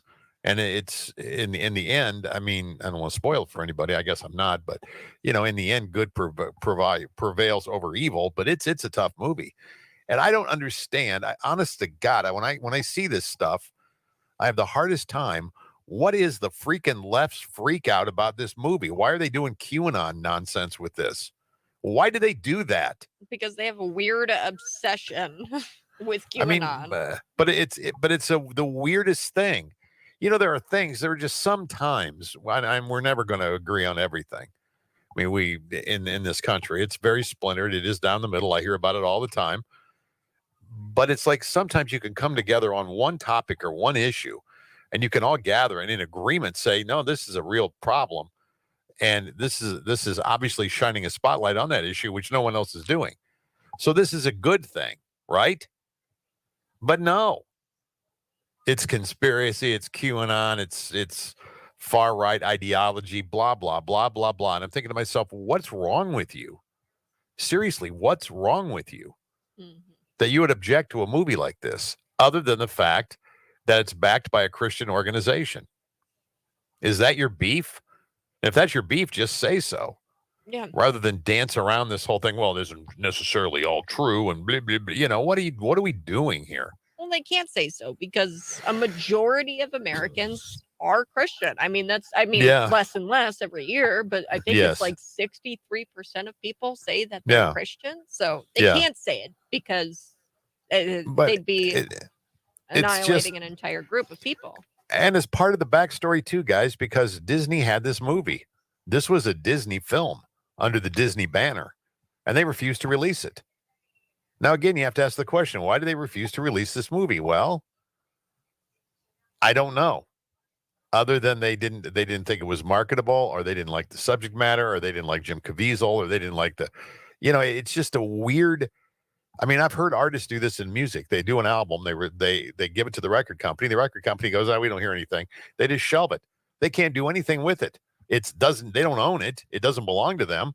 So it just sits there indefinitely. Same thing with this movie. And Angel Pictures went around and went, "Hey, I think we can get this movie. I think we see potential here." And they bought the movie back from Disney for like $10 million or whatever. So it's already made a profit. It's already turned a big profit. It will continue to turn a big profit. Now it's got some headwinds coming up because you've got Mission Impossible coming up. You've got whatever this idiotic Barbie movie is. I have no idea what that's. I shouldn't say that because I don't know it. But that movie's coming out.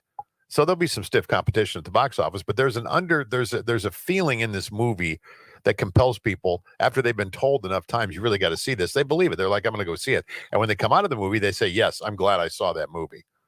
Again, tough to watch. You saw it, Kat. I saw it. What was the audience reaction when you saw it? I mean, afterwards, were people in stunned silence, or did they talk, or how was it? Stunned silence. We were all sitting there, and like the movie screen went black, and we all kind of like looked at each other, but we didn't say anything.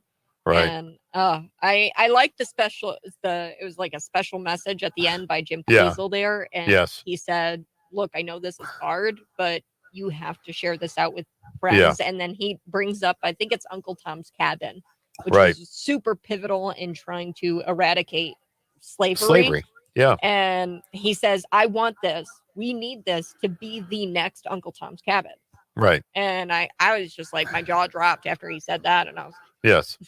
Wow. This, I mean, and I've always said this. I mean, again, despite where we may differ politically back and forth in the population, our job really as adult Americans is to protect children and the elderly. Protect them. Protect them. They need our protection. And we're failing to protect these kids. And in some cases, the elderly as well. But those are the two things. Well, I mean, and I think we're charged with that, just being decent human beings. I was telling you about this graduation party I was at yesterday, Scott, and Yeah. this is the first time. I don't think Bloomington-Normal, I'm just going to be frank and honest, I don't think Bloomington-Normal would ever. This is a very close-knit community. Maybe it's just because it's small. The Right. bigger and bigger your community gets, it's hard to have this spirit of, hey, we are going to band together and we're going to go look for this kid together. And there was thousands. I mean, the minute we were told that the girl was missing to 20 minutes after the fact that we found out the girl was missing, there were hundreds, if not 1,000 people in this small little amenity center right by this little pool, some volleyball nets. We were looking everywhere. And eventually we found the girl, but it was in Braidwood, which is just an hour north of here. Oh, I know where that is. Yeah. Yeah. And it was just, I had never seen anything like that. And after seeing this movie, Sound of Freedom, I was like, Yeah. I mean, we all felt this obligation to go out and to go look for this little girl. And Yes. that's what it's all about, protecting children. And I mean, I couldn't even imagine what the mother was feeling. I mean, I saw her just hit the floor crying. The dad was Right. frantic. And there's no greater panic than thinking your child was abducted, which happens. I mean, it's not QAnon to think that doesn't happen. That happens. No, I absolutely agree with you. It's, it does happen. And this just highlights it. I mean, I don't think as a parent, I mean, there are times, as a parent that you're in a store or something, you're walking around, your little kid will walk off somewhere. You'll turn around and you'll freak out immediately. I mean, I understand that feeling. I know what it's like. And a lot of parents do know what that's like.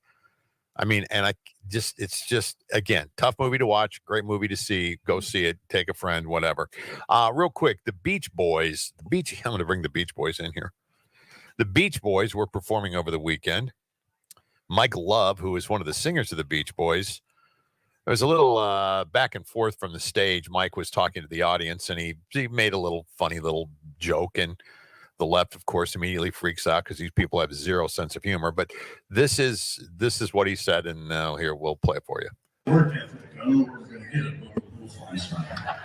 At any rate, this next song I'm a little concerned about doing on account of it's gender specific. Yes. I hope there's nobody from Budweiser here.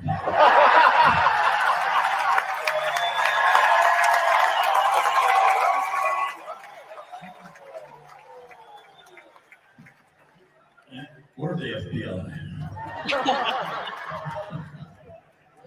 Sorry, I apologize in advance for anything I might say or do. Because it's a family tradition, you know what I'm saying? Okay, this is dedicated to all of the ladies. And they go into Surfer Girl from one of the Beach Boys' big hits, Surfer Girl. Mike Love. Mike Love says that from the stage. And, again, this dude's an 80-year-old, 70-some-year-old guy, right? And he's just talking to the audience like, hey, I don't know, in this climate, I don't know if I can play this song or not or address it. And people get mad about that. This is why your message is ineffective. This is why, touching hearts and minds is not possible. When you're offended by everything, then nothing is offensive. I've always said that. If you're offended by everything, then nothing is offensive. And you take art and strangle it. Because you're not allowed to say this, you're not allowed to say that, you can't do this, you can't do that. And he was making light of that. And I think he knew there was going to be backlash, but I also think he doesn't care. Yeah. And I'm just going to point this out. The Beatles would never. Go Beach Boys. Yeah. The Beatles would never. The Beach Boys. Yeah, the Beach Boys, right, there you go. All-American band, I think, right? Because they're American and the British they're silly. Californians. And he was making a joke, though, for his audience. I think it speaks to the larger issue, though, of gender ideology and indoctrination. I mean, good for him for using his platform to highlight the situation and have fun with it. But again, zero sense of humor about literally anything. Gosh dang. All right. I can hear him, Scott. The The heads are popping. Yeah. Oh, all over. Yeah. The guy makes a joke. Jeez. Man, just stay home. Just whatever you do, just stay home. You insufferable, miserable. Ugh. Gosh. All right. I'll talk to you later, Kat. Have a good day. You too, Scott right, Robbins. see Have a ya. great Monday. Uh-huh. We'll be back here, folks, on the Morning Buzz. Kieran Jean-Pierre, if it's your job to try to convince America that it's not the Biden family's Coke, you're not doing a great job at that. So I've got some news clips here of Kieran Jean-Pierre desperately trying to lie her way out of this cocaine found in the White House. I'll be back.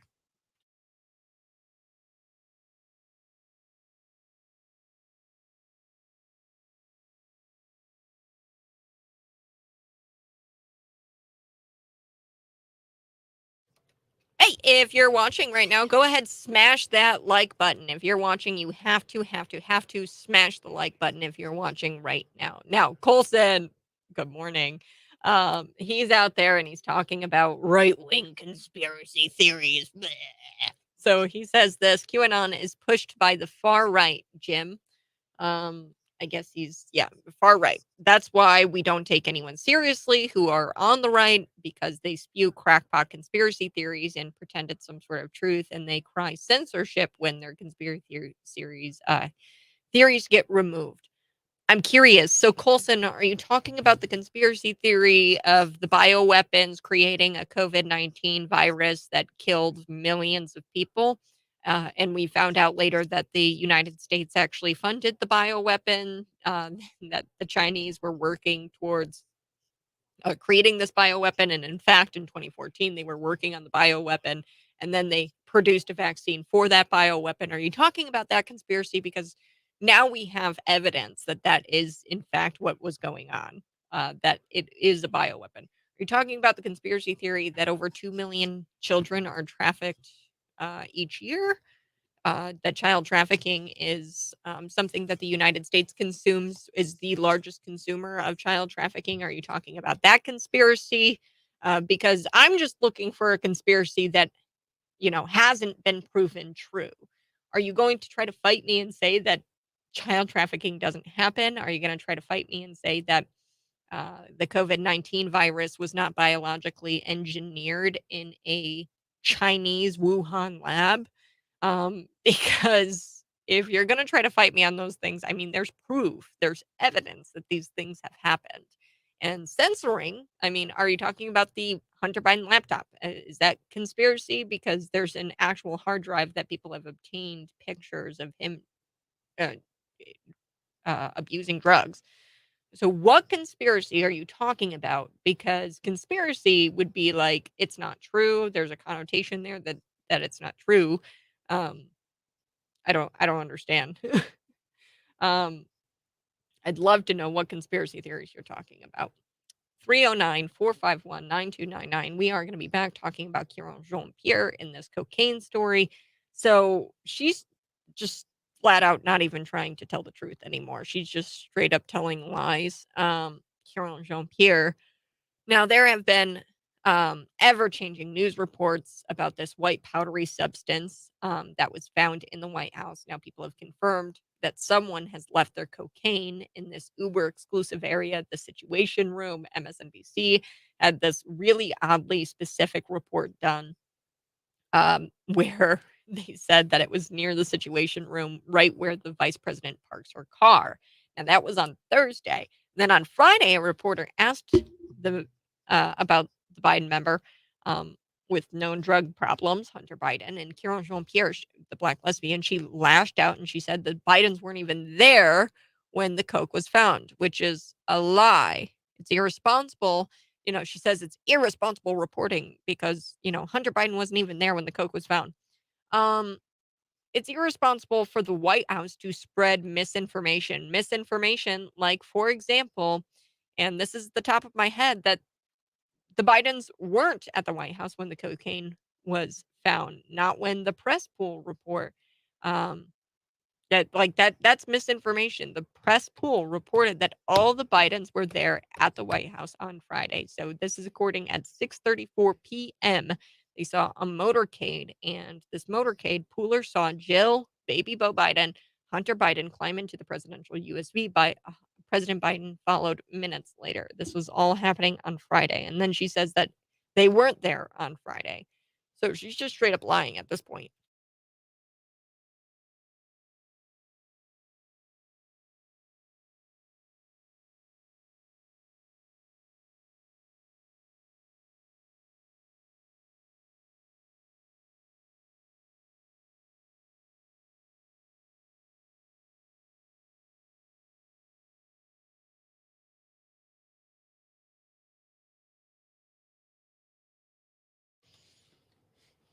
Coming up very shortly, we're going to be visiting with Jerry Vogler from the McLean County Veterans Affairs here locally, and we're going to catch up on veterans news. So if you're a veteran, you have to tune in at about 8:06. Now, Kieran Jean-Pierre, she's not even trying anymore, folks. She's just straight up lying. So when I left you on Thursday, we were talking about this white powdery substance that was found in the White House. Now, it has been confirmed that it is cocaine and that somebody left it.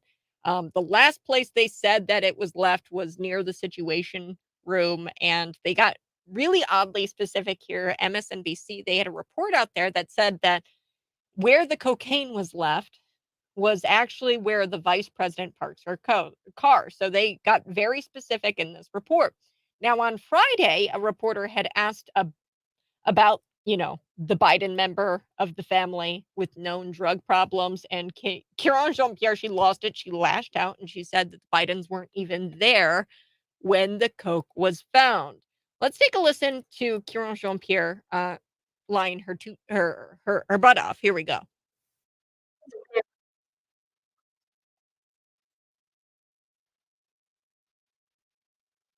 I got to call that out here. And I have been very clear. I was clear 2 days ago when talking about this over and over again as I was being asked a question.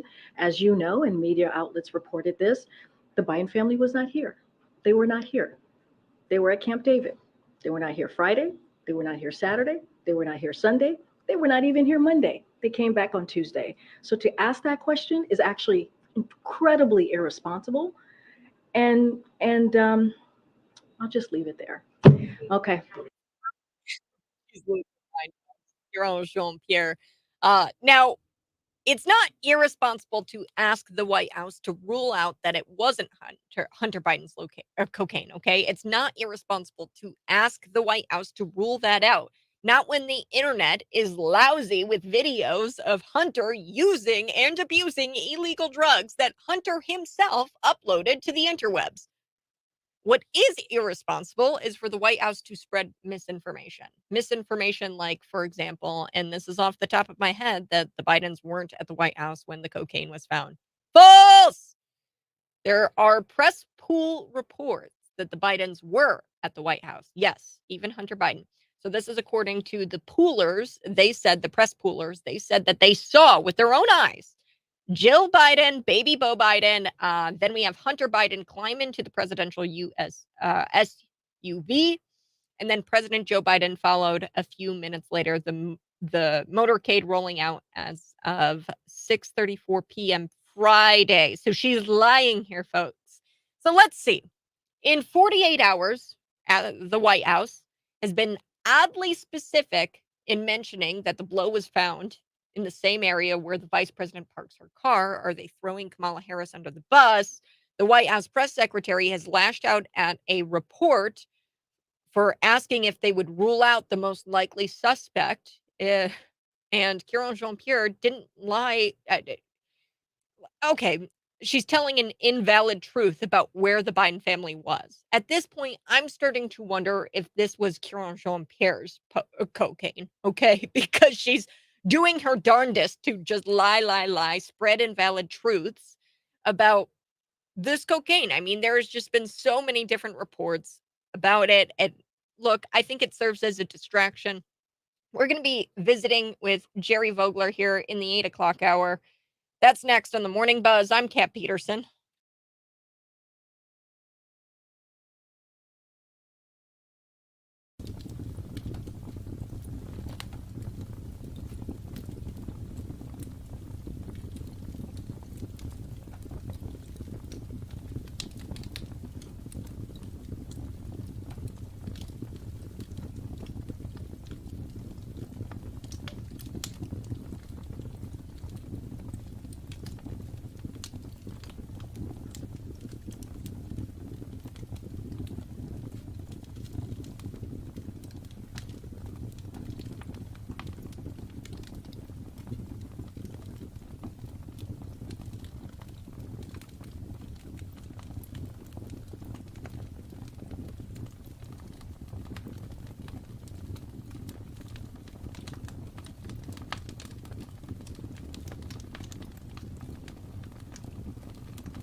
All right, folks, we're going to be back here in just a little bit. We're going to be talking with Jerry Vogler. Coming up in just a little while, we will be discussing the movie Sound of Freedom.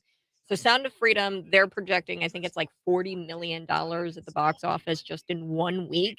And I want to point this out. So, the Washington Post and the Rolling Stone, they were so quick to just dismiss this movie about the horrors of child trafficking, and they're saying that it's all based on conspiracy theory, that it's QAnon, and I'm not shocked because I remember the Washington Post reporter being here in studio questioning me and asking me if I was QAnon, and I looked at her and I chuckled and I said, "Ma'am, I'm as much QAnon as you are BlueAnon." So, Washington Post reporter Annie from Annie Gowen, I think is her name, she's BlueAnon because she printed that I was a QAnon extremist or whatever. And look, call me QAnon if that means that I believe in child sex trafficking. I believe that it's real. I believe that it's the biggest problem facing America today.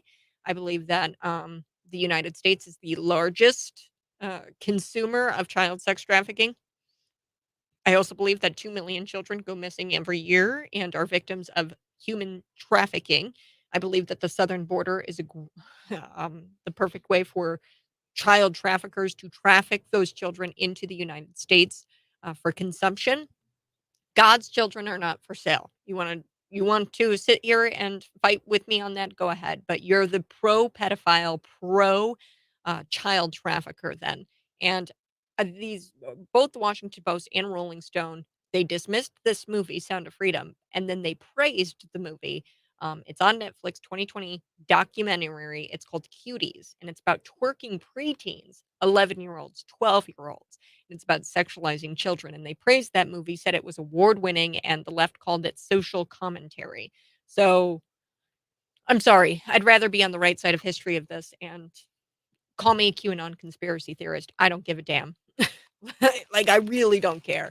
If you wanna say it's QAnon conspiracy to believe that child sex trafficking is a big issue, then okay.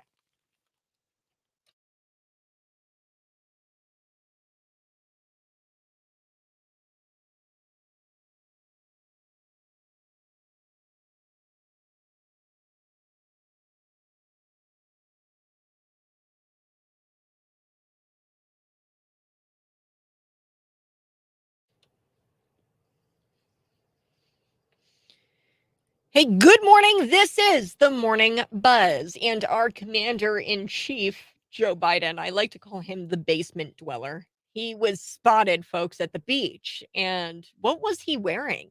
He was wearing some swim trunks that had cute little turtles on them, and he was shirtless in public. Now, I don't know. I'm having this growing suspicion, folks, that somebody working in the White House is a fan of this program, The Morning Buzz, or this person equally despises Joe Biden as much as I do, because I find it very hard to believe that people in the White House like and respect Joe Biden and then also allow him to go out into public shirtless, wearing these like turtle shorts. Uh, who suggested, "Hey, Mr. President, let's go to the beach and be sure to wear this outfit"? Who did that? Whoever it was, they need to be blacklisted from ever working in politics. Again, before we took the break, I was telling you a little bit about Kieran Jean-Pierre and this cocaine story. There's all kinds of conflicting reports. We have no idea whose coke it is. She refuses to even acknowledge that Hunter, Beau Biden, the baby Beau Biden, Jill Biden, Joe Biden, the Biden family, they were all there at the White House when they found the coke. Okay. They're spreading misinformation. That's lies. They were there. Okay. They were there. And she's sitting there lying. There were press poolers who saw them get into SUVs, this motorcade. So Joe Biden, he's in this outfit. These photos, they're leaked. It looks like he was with a couple of Secret Service agents, maybe. I'm assuming that's what these are. They're female Secret Service agents, and they were kind of keeping it under the radar. There was another beachgoer who found Joe Biden and started recording this video. The White House will be sending Joe Biden to the Iowa State Fair, where I'm sure he can't wait to get his corn dog. This is a joke. It's an embarrassment. But then you look at this story and you're like, wow, is he really doing this? Cluster bombs. He's sending them to Ukraine a year after Jen Psaki, his former White House press secretary, said that it would be a war crime if Russia were to use these. Joining me, Jerry Vogler from the McLean County VA. We were talking a little bit during the break here, Jerry, about these cluster bombs. Can you tell me what a cluster bomb is? Do you have any intel or an insight into what these are? Yeah, cluster bombs is really an old technology, but it is a type of a weapon that can be either fired from an artillery piece or dropped from an aircraft. And instead of waiting to explode when it hits the ground, and therefore only have a limited range of effectiveness, these munitions are designed to explode in midair. And when they explode, they throw off hundreds of smaller, what they call bomblets or submunitions. And what this does is it spreads the ability to blanket a much larger area with munitions, and especially effective against dug-in ground forces, which is, of course, what the Russians are doing right now. They're well entrenched. Large artillery shells and bombing doesn't work that well. And one of the problems is that apparently from news reports, the Ukraine is short of artillery and probably also short of bomb type of munitions, where these things, they've been essentially declared unofficially that they're illegal, although that probably every country has them. The NATO countries and the ones who are supporting the effort in Ukraine on the Ukrainian side, they're against this sale of munitions, of cluster bombs. And the main reason is a good share of those cluster bombs may not explode when they are blown out of the original munition, and they hit the ground, and that's where they stay until weeks, months, even years later. Somebody may come across them, an innocent civilian, and they might explode if they're moved or anything like that. So it's less of a war issue in terms of the use of them than it is a residual normal citizen issue in the country where they're used. Very, very controversial right now. However, it's very little different than what is known as a rocket in a box, which is like 50 or 60 rocket tubes that all go off at one time. The only thing is they can carpet with that, but even those have a limited spreading ability, to bring hazard to the enemy.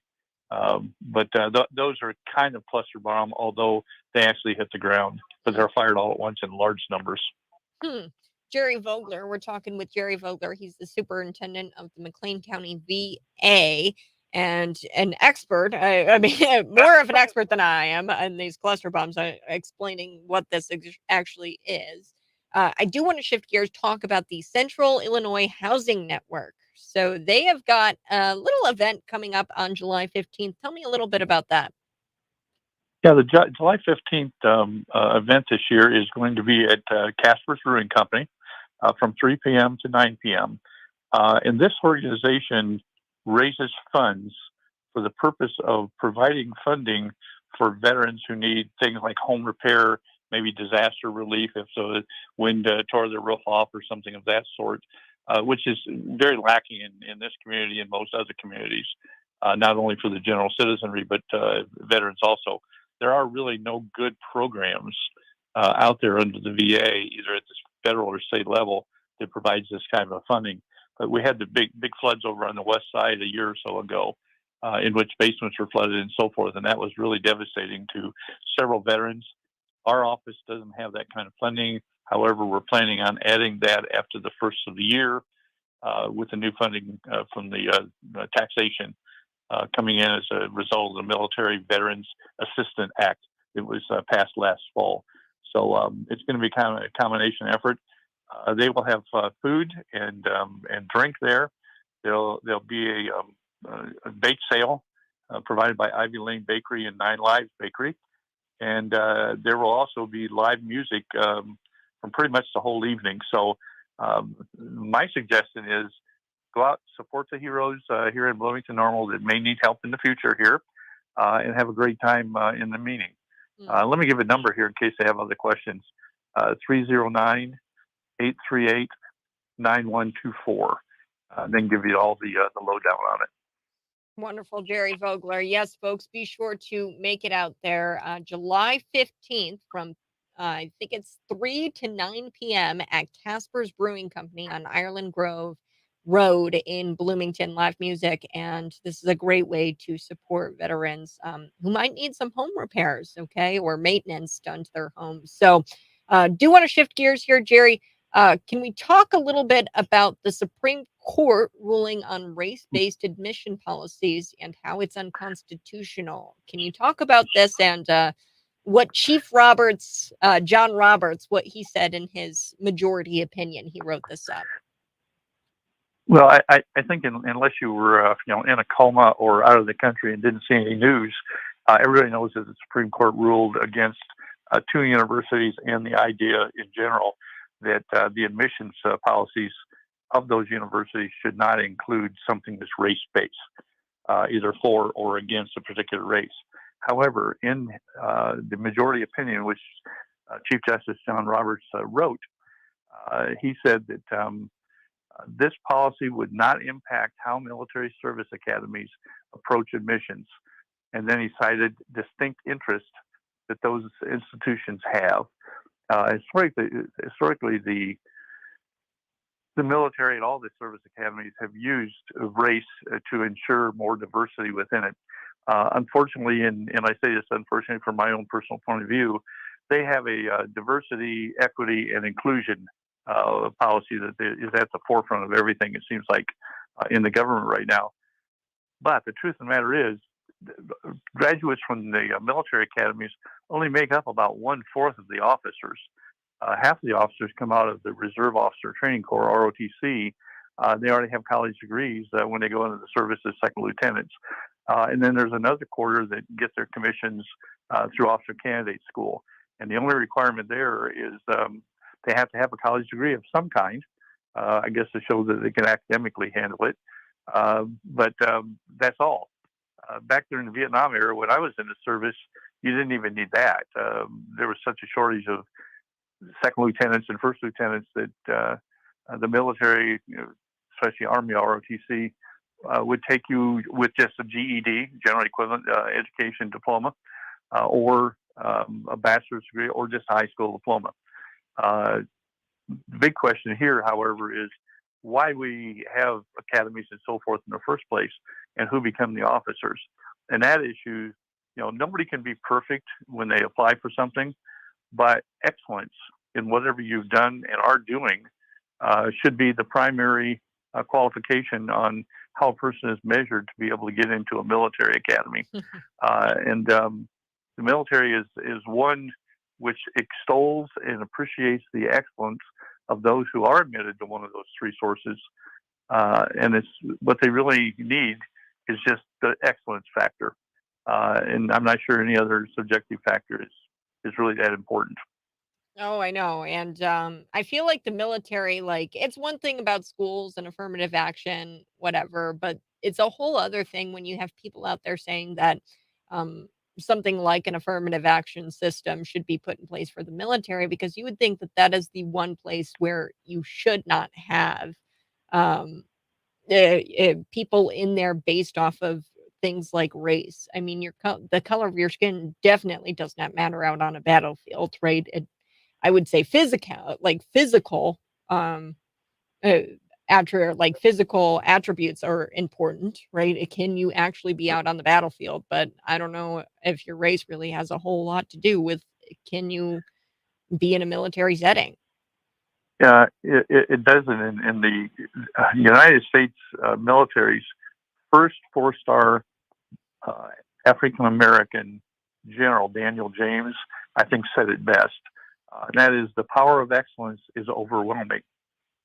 It is always in demand, and nobody cares about its color. Mm. If you're a good officer, you're a good officer, and soldiers will follow you into hell. If you're not, they want to get somebody else that can do the job better. Leadership is something that you can't replace one leadership with a bad leader and expect the same results. And that's what the military academies, ROTC, and OCS is supposed to build in is that experience and knowledge so that they can be good leaders. Right. And, call me crazy, but, our military is the one place where merit and the ability should be the sole deciding factor. It's literal life or death on the line. And, I'm questioning these admirals and these generals who there was a report done and they said that, hey, there's a Supreme Court ruling is bad idea. And they're, saying the experts, meaning these generals, these admirals, they're not happy with the decision that the Supreme Court made. And I don't know. I question these admirals. I question these generals in being sincere. I wonder if they have political reasons. And another thing is like, the admirals, the generals in the military, they're not the Supreme Court of the United States. The Supreme Court of the United States, they're the expert, right? They're the ones who are supposed to be interpreting the Constitution. And I don't care, like, say you're the best general, say you're the best admiral, right? And your expert opinion really doesn't matter here because it's the Supreme Court of the United States who actually has to make this decision. Yeah, there is a fourth way to become commissioned, and that's the most heartbreaking way, and that is that they need more officers, so they'll take the best leaders of the enlisted corps and promote them to second lieutenants, mainly because their second lieutenant maybe didn't survive.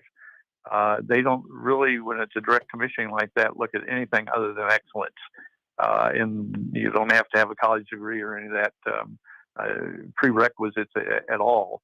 And some of the best officers that I worked around were officer candidate type people or direct commissioning. They're very in tune with the ordinary soldier, and the ordinary soldiers appreciated that. Jerry Vogler, we have to take a break, but thanks so much for joining me here on Veterans Corner. It's Monday morning at 8 a.m. We talk with Jerry Vogler from the McLean County Veterans Affairs. Jerry, thanks so much. You have a great rest of your Monday. You too. All right, we'll be back, folks. I have this dad. He's a South Carolina dad, and he's before this school board, and he throws actual chicken feed. He reaches into his bag and throws chicken feed at the school board members. It's hilarious. You can watch it on YouTube, Facebook, Twitter. I'll talk about it here next after the break.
Good morning. This is the Morning Buzz. It's a Monday morning. And, before I get into the Sound of Freedom and a little local element we've got here with the Sound of Freedom, I want to introduce the David Paul Blumenshine. David Paul Blumenshine, how you doing this morning? I'm doing great, Kat. It's good to be here with you. It's great As to always. be here.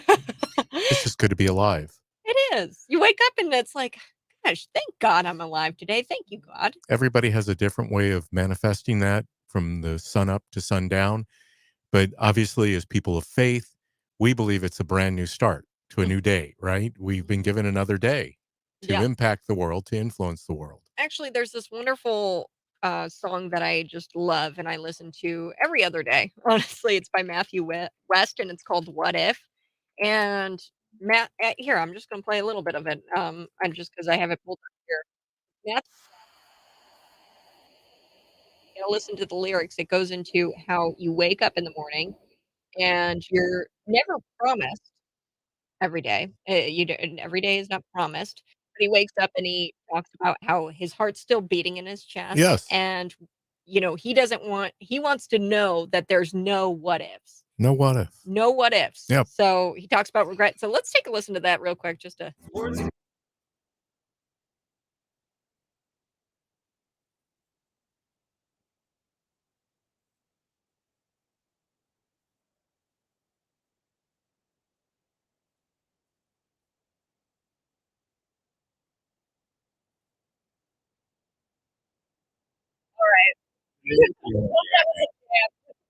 what if today's the only day you got? You want to know that you have no regrets. Hey, Kat, I'm interested as I'm looking for our audience that's on the radio. You can't see this, but on Facebook Live, there is a picture of a book cover.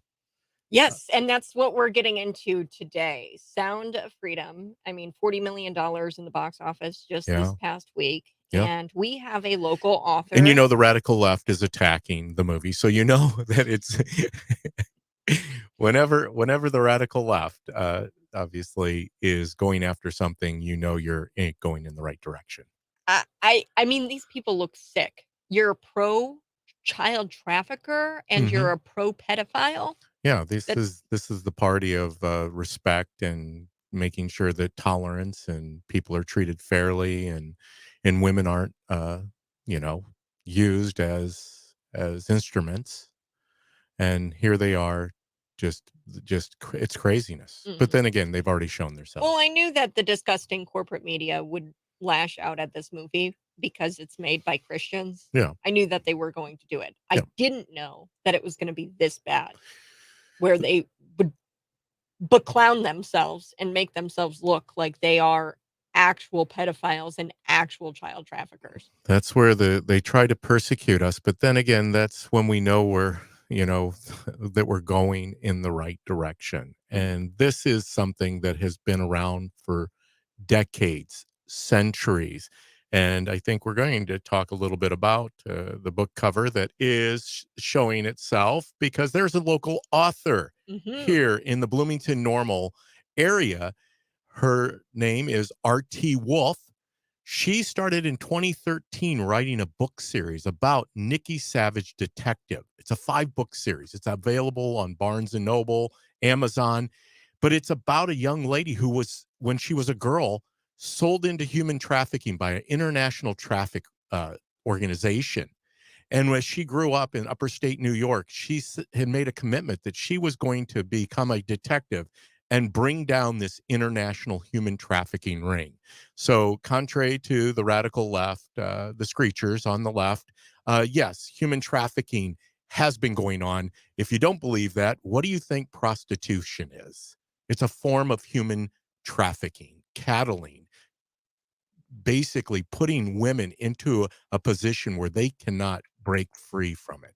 So it's been going on. Obviously, local author R.T. Wolf has a book series. So well ahead of Jim Caviezel and Tim Ballard and Mel Gibson and everyone else. This is about it. This is right here from Bloomington-Normal, a local author who is 3 times best-selling author, was able to put forth a 5-book series on bringing down an international human trafficking ring. I'm going to read the overview a little bit. Okay. Busy juggling loan sharks and Amber Alerts, Detective Nikki Savage makes time when the FBI seeks her expertise with a child trafficking ring.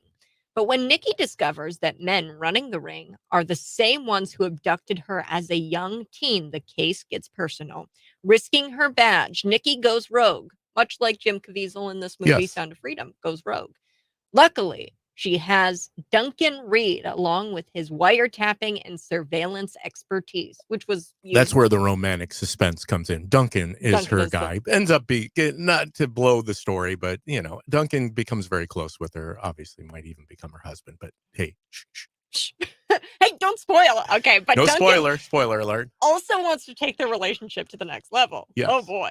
Yeah. I'm excited. Okay, so it starts. So there's a prequel. It's called Savage Echoes. So I would start with that one, maybe. Well, it is because it comes out of a 3-book series, the original series that R.T. Wolf did, and Nikki evolves out of these 3 sisters in upper state New York, and that dealt with conservation of the whooping cranes, and Nikki kind of evolves out of that book series. That's why there's a prequel to kind of set the stage for the 5-book series. Mm-hmm. Now, folks, you can reach out to RT Wolf, www.rtwolf.com. We're going to flash that up on our screen live here. This is a local author who was kind of ahead of the curve, I guess, in making this is basically Sound of Freedom plot, right? It's an international human sex trafficking or human trafficking, child trafficking ring. So, Kat, what most people don't know, and right on Veterans Parkway, is Catalyst Ministries. Catalyst Ministries, it was set up to deal with women who have been trafficked. Mm-hmm. And it's an organization right here in Bloomington-Normal area.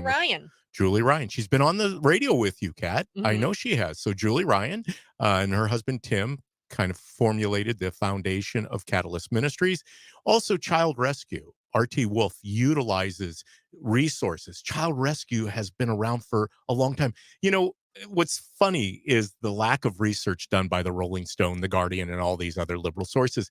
There was a gentleman who played professional baseball, and he gave up playing millions of dollars under a contract. And he became one of these people who's actually dropped into like Cambodia to break up these sex trafficking rings. He gave up a career as a very successful baseball player because he knew that God was similar to Tim Ballard, similar to Jim Caviezel. God's children are not for sale. We've got to come to that realization, and it's happening. Contrary, once again, don't believe these people on the left. They hardly ever get out of their basements and stop eating their Hot Pockets from the microwave or their garage, wherever they're warming them up at. And they wear usually flannel pajamas. Even in the summer. Yes, even in the summer. God's children are not for sale. So go check out the book, folks. Nikki Savage. I'd start with the Savage Echoes. That's a prequel. And then the next one would be Savage Deception. And it's available on Amazon, folks. Just like Sound of Freedom, it talks about the child trafficking rings. And Nikki discovers that that's a crazy element of all of this. She discovers it's the same ring that trafficked her. That's right. Years ago. That's right. Wow. Yeah. And so the character playing off of it is based on romantic suspense. So that's the suspense and romance. It kind of softens it a little bit because really it is so horrific. It is so gross. It is so sinful. Mm-hmm. And how do you, and once again, to bring that story of what is going on and to do that back in 2013, that's 10 years ago. Yeah. To do it in 2013. Nikki Savage was ahead of the Sound of Freedom, not to take anything away from Jim Caviezel and Mel Gibson and Tim Ballard. Well, to be honest with you, that movie was 5 years ago. It was produced 5 years ago, yes. 2012. Well, so 5 years ago, 2018. 2018. I'm yeah, sorry. 5 years I've ago. got to help you with your math over here, Kat. 2018. I don't know where I got 2018, and they shelved it Disney. Yeah. And then the Angel Studios, they had to buy it back from Disney because Disney wasn't going to air it. Imagine that. Wow. Yeah. Wow. Do want to stay on this topic, Dave PP. So there's a big problem. And when I watched Sound of Freedom, when I was watching it, all I could think about was the pornography on the shelves, the pedophiles, because the movie starts with a pedophile, right? Yeah. And that's how it all kind of it starts from the bottom to the top, right? The Yeah. bottom scumbags, the pedophiles who Yeah. consume this kind of content. Yeah. And we're going to talk about that here coming up in the movie Sound of Freedom. I'll never forget it. They said, to the guy who's catching Jim Caviezel, the pedophiles, and the guy looks at him and he says, "How many pedophiles have you caught today? These are the scumbags who consume these images of children." And he said, "Well, I've caught like 200 plus." And then the guy says to him, "Well, how many kids have you saved? How Yeah. many kids have you Yeah. gotten?" And he says, "I haven't gotten any of these kids." And then they perform this sting where they meet up with the pedophile who has these images, and Jim Caviezel goes undercover and he tries to say, "Hey, I'm a pedophile like you. Can you get me one of these kids?" And then he winds up freeing this little boy, but the little boy's sister is still being trafficked, and the little boy and the little girl were separated. I know I'm uh, kind of giving you Wow, guys the details. you are giving the details. I haven't But- seen the movie. My wife and I want to go see it, and we're going to try doing that this week. It starts with that. It starts with the pedophiles. And all I was thinking about in this movie was, how is it possible for these people to promote pornography to children in schools? And the South Carolina dad is not having any of it anymore. So we've got that story here next with David Paul Blumenshine. Plus, guess where DPB was over the weekend? Hey. A Trump rally. I was there. Farmers for Trump, man. Oh, gosh, was it a blast. And I actually was invited to drive the motorcade. So I was on the tarmac with Trump Force One. Exciting stuff. So DPB is going to be giving us the firsthand experience of what it was like to drive around Trump staffers in a motorcade for an Sirens Iowa are rally. blaring. Law enforcement loves Trump. Oh yeah, and oh man, he was in a Dairy Queen. He went to a Dairy Queen. The people Handing out blizzards. He was the ice cream man. He was the ice cream man. Stop me when to pass in by. We're going to talk about it here next on the Morning Buzz.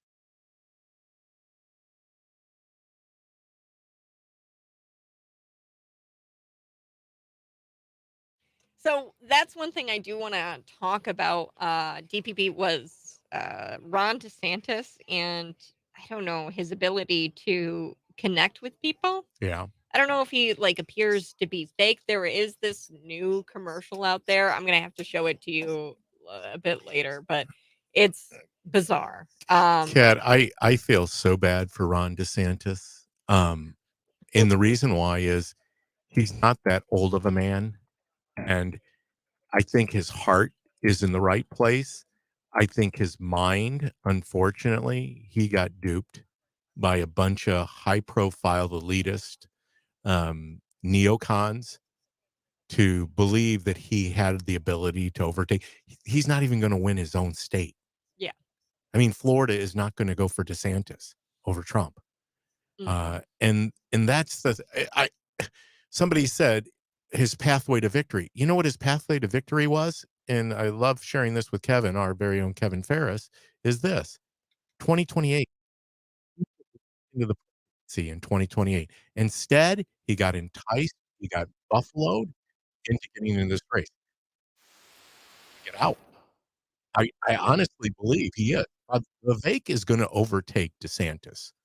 I call it here. I've seen it. So yeah, well, and he's a Hindu, I think it is, Vivek Ramaswamy, and he's 6 points under Ron DeSantis. And there's this new commercial. It's weird. It's got a lot of honestly, it's kind of homophobic. I'm gonna be honest with you. And there's a bunch of shirtless men. It's homophobic, but also homosexual arousal as well. It's very distasteful. I don't know what his team was thinking with this commercial. Yeah, I don't know if they thought that this was going to be some sort of viral content, if this was clickbaity type stuff, and that's what they were shooting for here. But it's an odd ad, and it uses shirtless men, serial killers, and criminals to define himself. So it's weird, and I'm gonna play it. You guys are gonna have to watch it. Oh, no. Hold on. That's Joe Biden's flag. That's Joe Biden's flag, the transgender flag. Here we go. Hold on.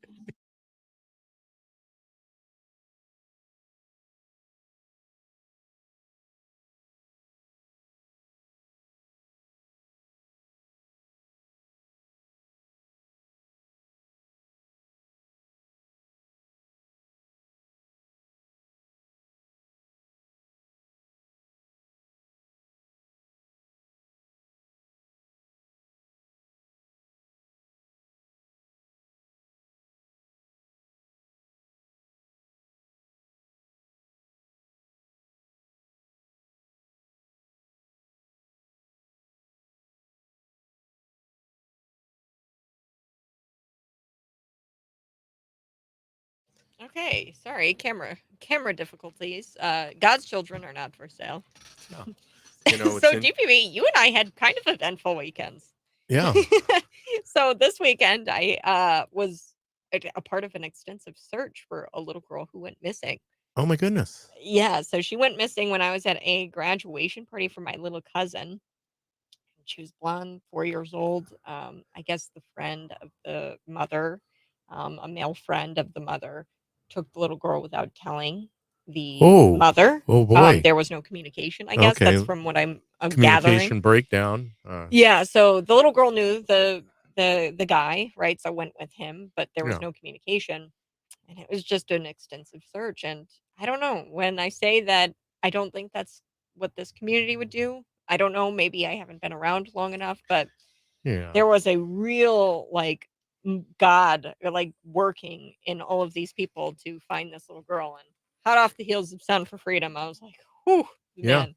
Yeah. It's wild. But you had an amazing weekend, and we're going to get into that here. Driving for Trump. Yes, driving for Trump. And also, I want to in regards to the God's children aren't for sale. I went through a training through my church that was protecting God's children, and the video that I watched was of a pedophile who was like in his 60s, and he even said, "You do not want me around your children alone. It never goes away." Unfortunately, that's the deal. Can these people who commit these atrocities towards children ever be reformed? And this guy's testimony was they No. can't. Yeah. And he's elderly. So there's also a group here in central Illinois, Dads Against Pedophiles. Yep. I know they were Safe on Streets Project. Yep. And they talked about a 70-year-old man who has been offending, Yeah. and has admitted to offending family members of his, Yeah. molesting. Yeah. And the entire family had not turned this guy in. Yeah. So there's a problem with people not turning these people in.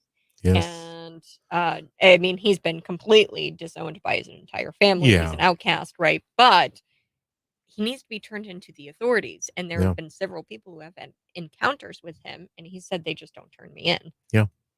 Yeah.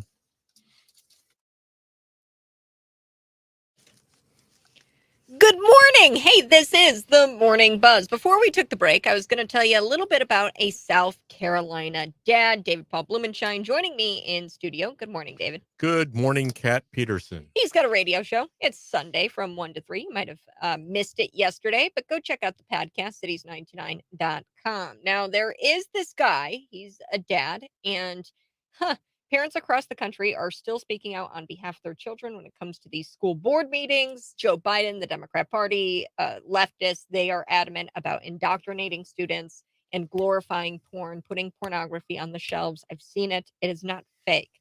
I've seen it.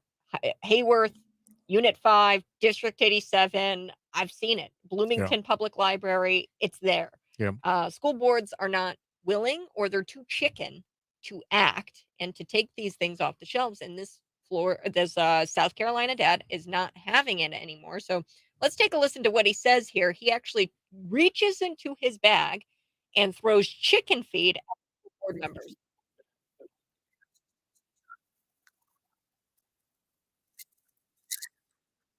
So here he is wrestling for the chicken feed, and you guys can see this here on the Facebook Live.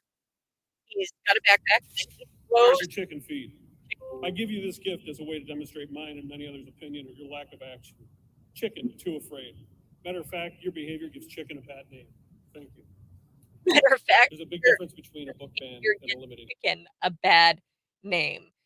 So he's gave them the benefit of the doubt, and he said, hey, you're acting chicken, and you won't take this stuff off of the shelves. Now, he has a mother-in-law who lives in Chile, and when there were no foods and there was like some hard times in the country of Chile, the people would get upset with the military, and what they would do is take chicken feed and whip chicken feed at them, at these military leaders, because they had no food. They were too chicken to take action to help the citizens. Yeah, the Chilean army. You're right. It was somewhat of a a protest to show them that, things are bad, and compliance and compromising, which unfortunately these school boards are truly not about the people. They represent the teachers' unions. They're all in with the teachers' unions, who happen to be some of the strongest unions across the country. And this is where the infiltration and the indoctrination comes from, is the well-organized unions, which are obviously losing membership because well-qualified teachers who are somewhat aware of what is happening are continuing to drop away or drop out of the teachers' unions. Not only that, they're leaving the profession altogether. This is the Morning Buzz. We're going to be back. Our last segment, DPB is going to fill us in on what it was like to drive That's the right. motorcade in the motorcade for President Donald Trump at this Iowa rally. He was there with the Iowa farmers for Trump. So we're going to be back here in just a bit.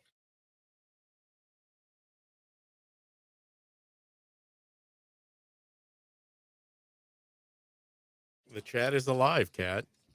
The chat is alive. I know people are accusing people of defamation. Yeah. I'm sorry, but Facebook comments don't really. I mean, yeah, I don't know.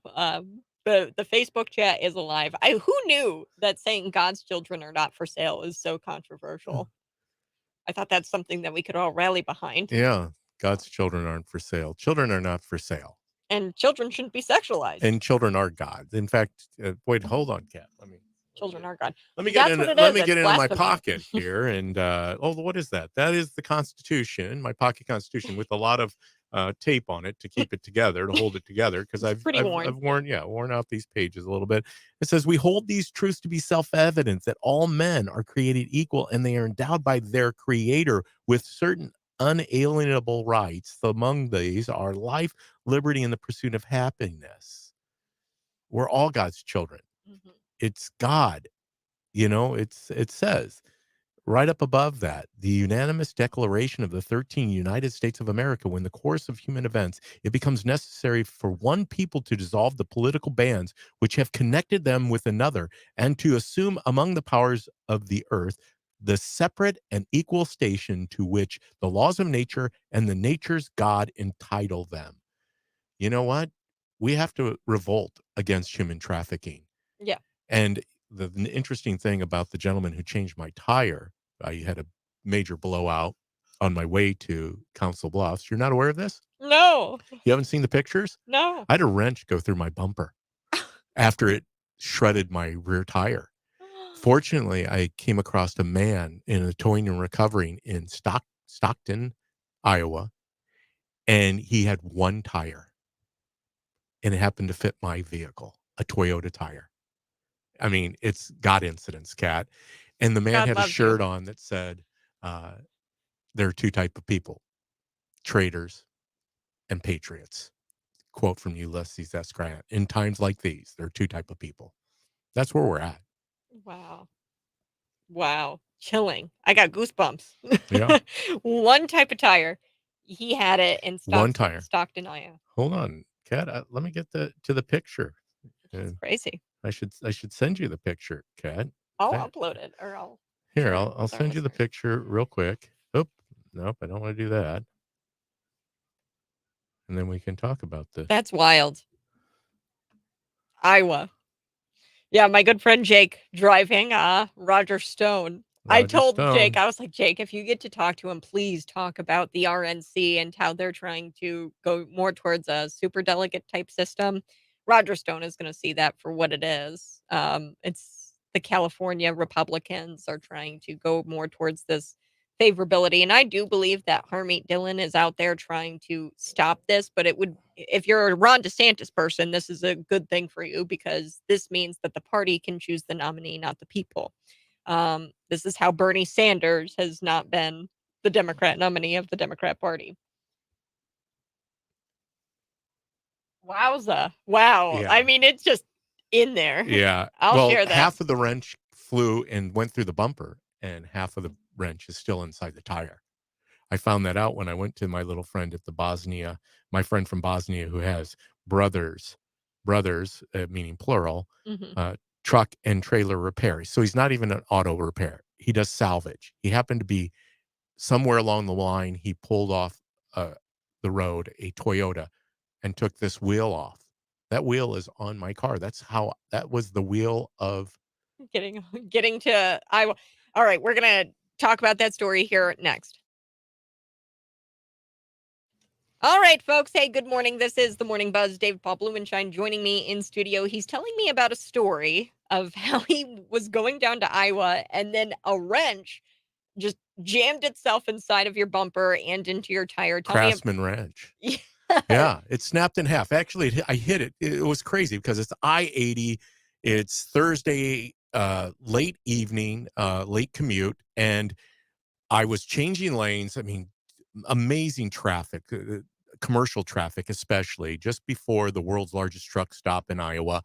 And I hear it hit, and it sounds like, if you've watched racing and you hear the smashing and the screeching and the tearing, this is what it sounded like. That's why they clean the tracks off. They don't want debris on a track, because when the wheel is moving it with the velocity that it is, it picks something up. It propelled that through my rear tire, passenger side, shredded the tire, then proceeded to half of the wrench, because I found out where the other half was. It's inside the tire still. It snapped a Craftsman wrench, about a 9-inch piece of metal, in half. That's the force that it was hit with. And it went out my bumper, and was still lodged in my bumper when I got to the side of the road safely. But I ended up at a Brothers in Stockton, Iowa, Brothers Truck and Trailer Repair. And he is a salvager, tows, deals on working on trucks and commercial vehicles. He had one tire behind his building on a rim with a good amount of tread. I mean, more tread than what I had on my other 3 tires that were salvageable. And so that's my God incidents. You talk about a God incidents. One tire. I was going to That fit your car. I would have not made the Trump rally and driven in the motorcade for the second time. I had an opportunity back in May, and it was canceled. I had driven, once again, that was an epic story too. I told it yesterday. Go to the DPB show on Twitter, YouTube, Facebook. I think you can go and look at it on our feed, or DPB or Cities 92.9. But yeah, amazing thing, because if not for that tire and this young man and this wonderful woman at the world's largest truck stop who would not stop calling tire places to find somebody that could help me, Aww. I would have ended up in Iowa without being able to get to the Trump rally. To the Trump rally, to the motorcade. So you were with the Iowa Farmers for Trump, right? So Farmers for Trump was the theme of the rally in Council Bluffs, Iowa, right across the river, the Missouri River from Omaha. Trump flew into Omaha International Airport. Mm-hmm. I have a friend who's on the lead team, a mutual friend of ours. Mm-hmm. He asked if I would drive again. This is the second time, like I just said. I was supposed to do it in May, but it got canceled due to inclement weather, tornadic activity in the area. So he asked again. I said, okay, I'm really about supporting this young man. He's 18 years of age, and he has the highest security clearance you can have with the Secret Service. Wow. Yeah. It's pretty amazing. I've got pictures of him on the tarmac, and he's in his element. And I just continue to hope that he keeps his head about him and remains, and he will. Mm. But anyhow, so yeah, I drove it. It was crazy to be in a sweep, have the motorcade, the motorcycle police, the whole frog leaping at each intersection. You're not stopping for lights. Mm. President Trump is not stopping his vehicle once he leaves the airport. Yeah. He's not stopping until he arrives at his destination where the event was. And that was really cool because he held it in an exhibit hall. It wasn't in the arena at this venue. So we were able to pull into the arena floor. It was still all concrete, and the entire motorcade pulled in there. And that's where we watched the rally from. We had to watch from our phones. We weren't allowed to leave our vehicles, and I understand that, right? Yeah. We had to have the keys in it, the windows down. In the event, they had to move quickly, which, in light of the crazy world we live in, I pray for the protection of Donald J. Trump. Oh, yeah. Yeah, he's in my prayers all the time. Yeah. They don't want him alive. Well, and I know there are plenty of people out there that wish ill upon him. And, once again, I will never go to that extreme. I think people that do are obviously need to check themselves. I respect and value all human life. Everybody's is like I just read during the Facebook feed. We're all created by God. And, if we are dealing with sin in our life, all we can do is repent. That's the only way things are going to get better. It will never get better until you repent. And so I pray for repentance, whether that be any of our leaders, J.B. Pritzker, Joe Biden, it doesn't matter.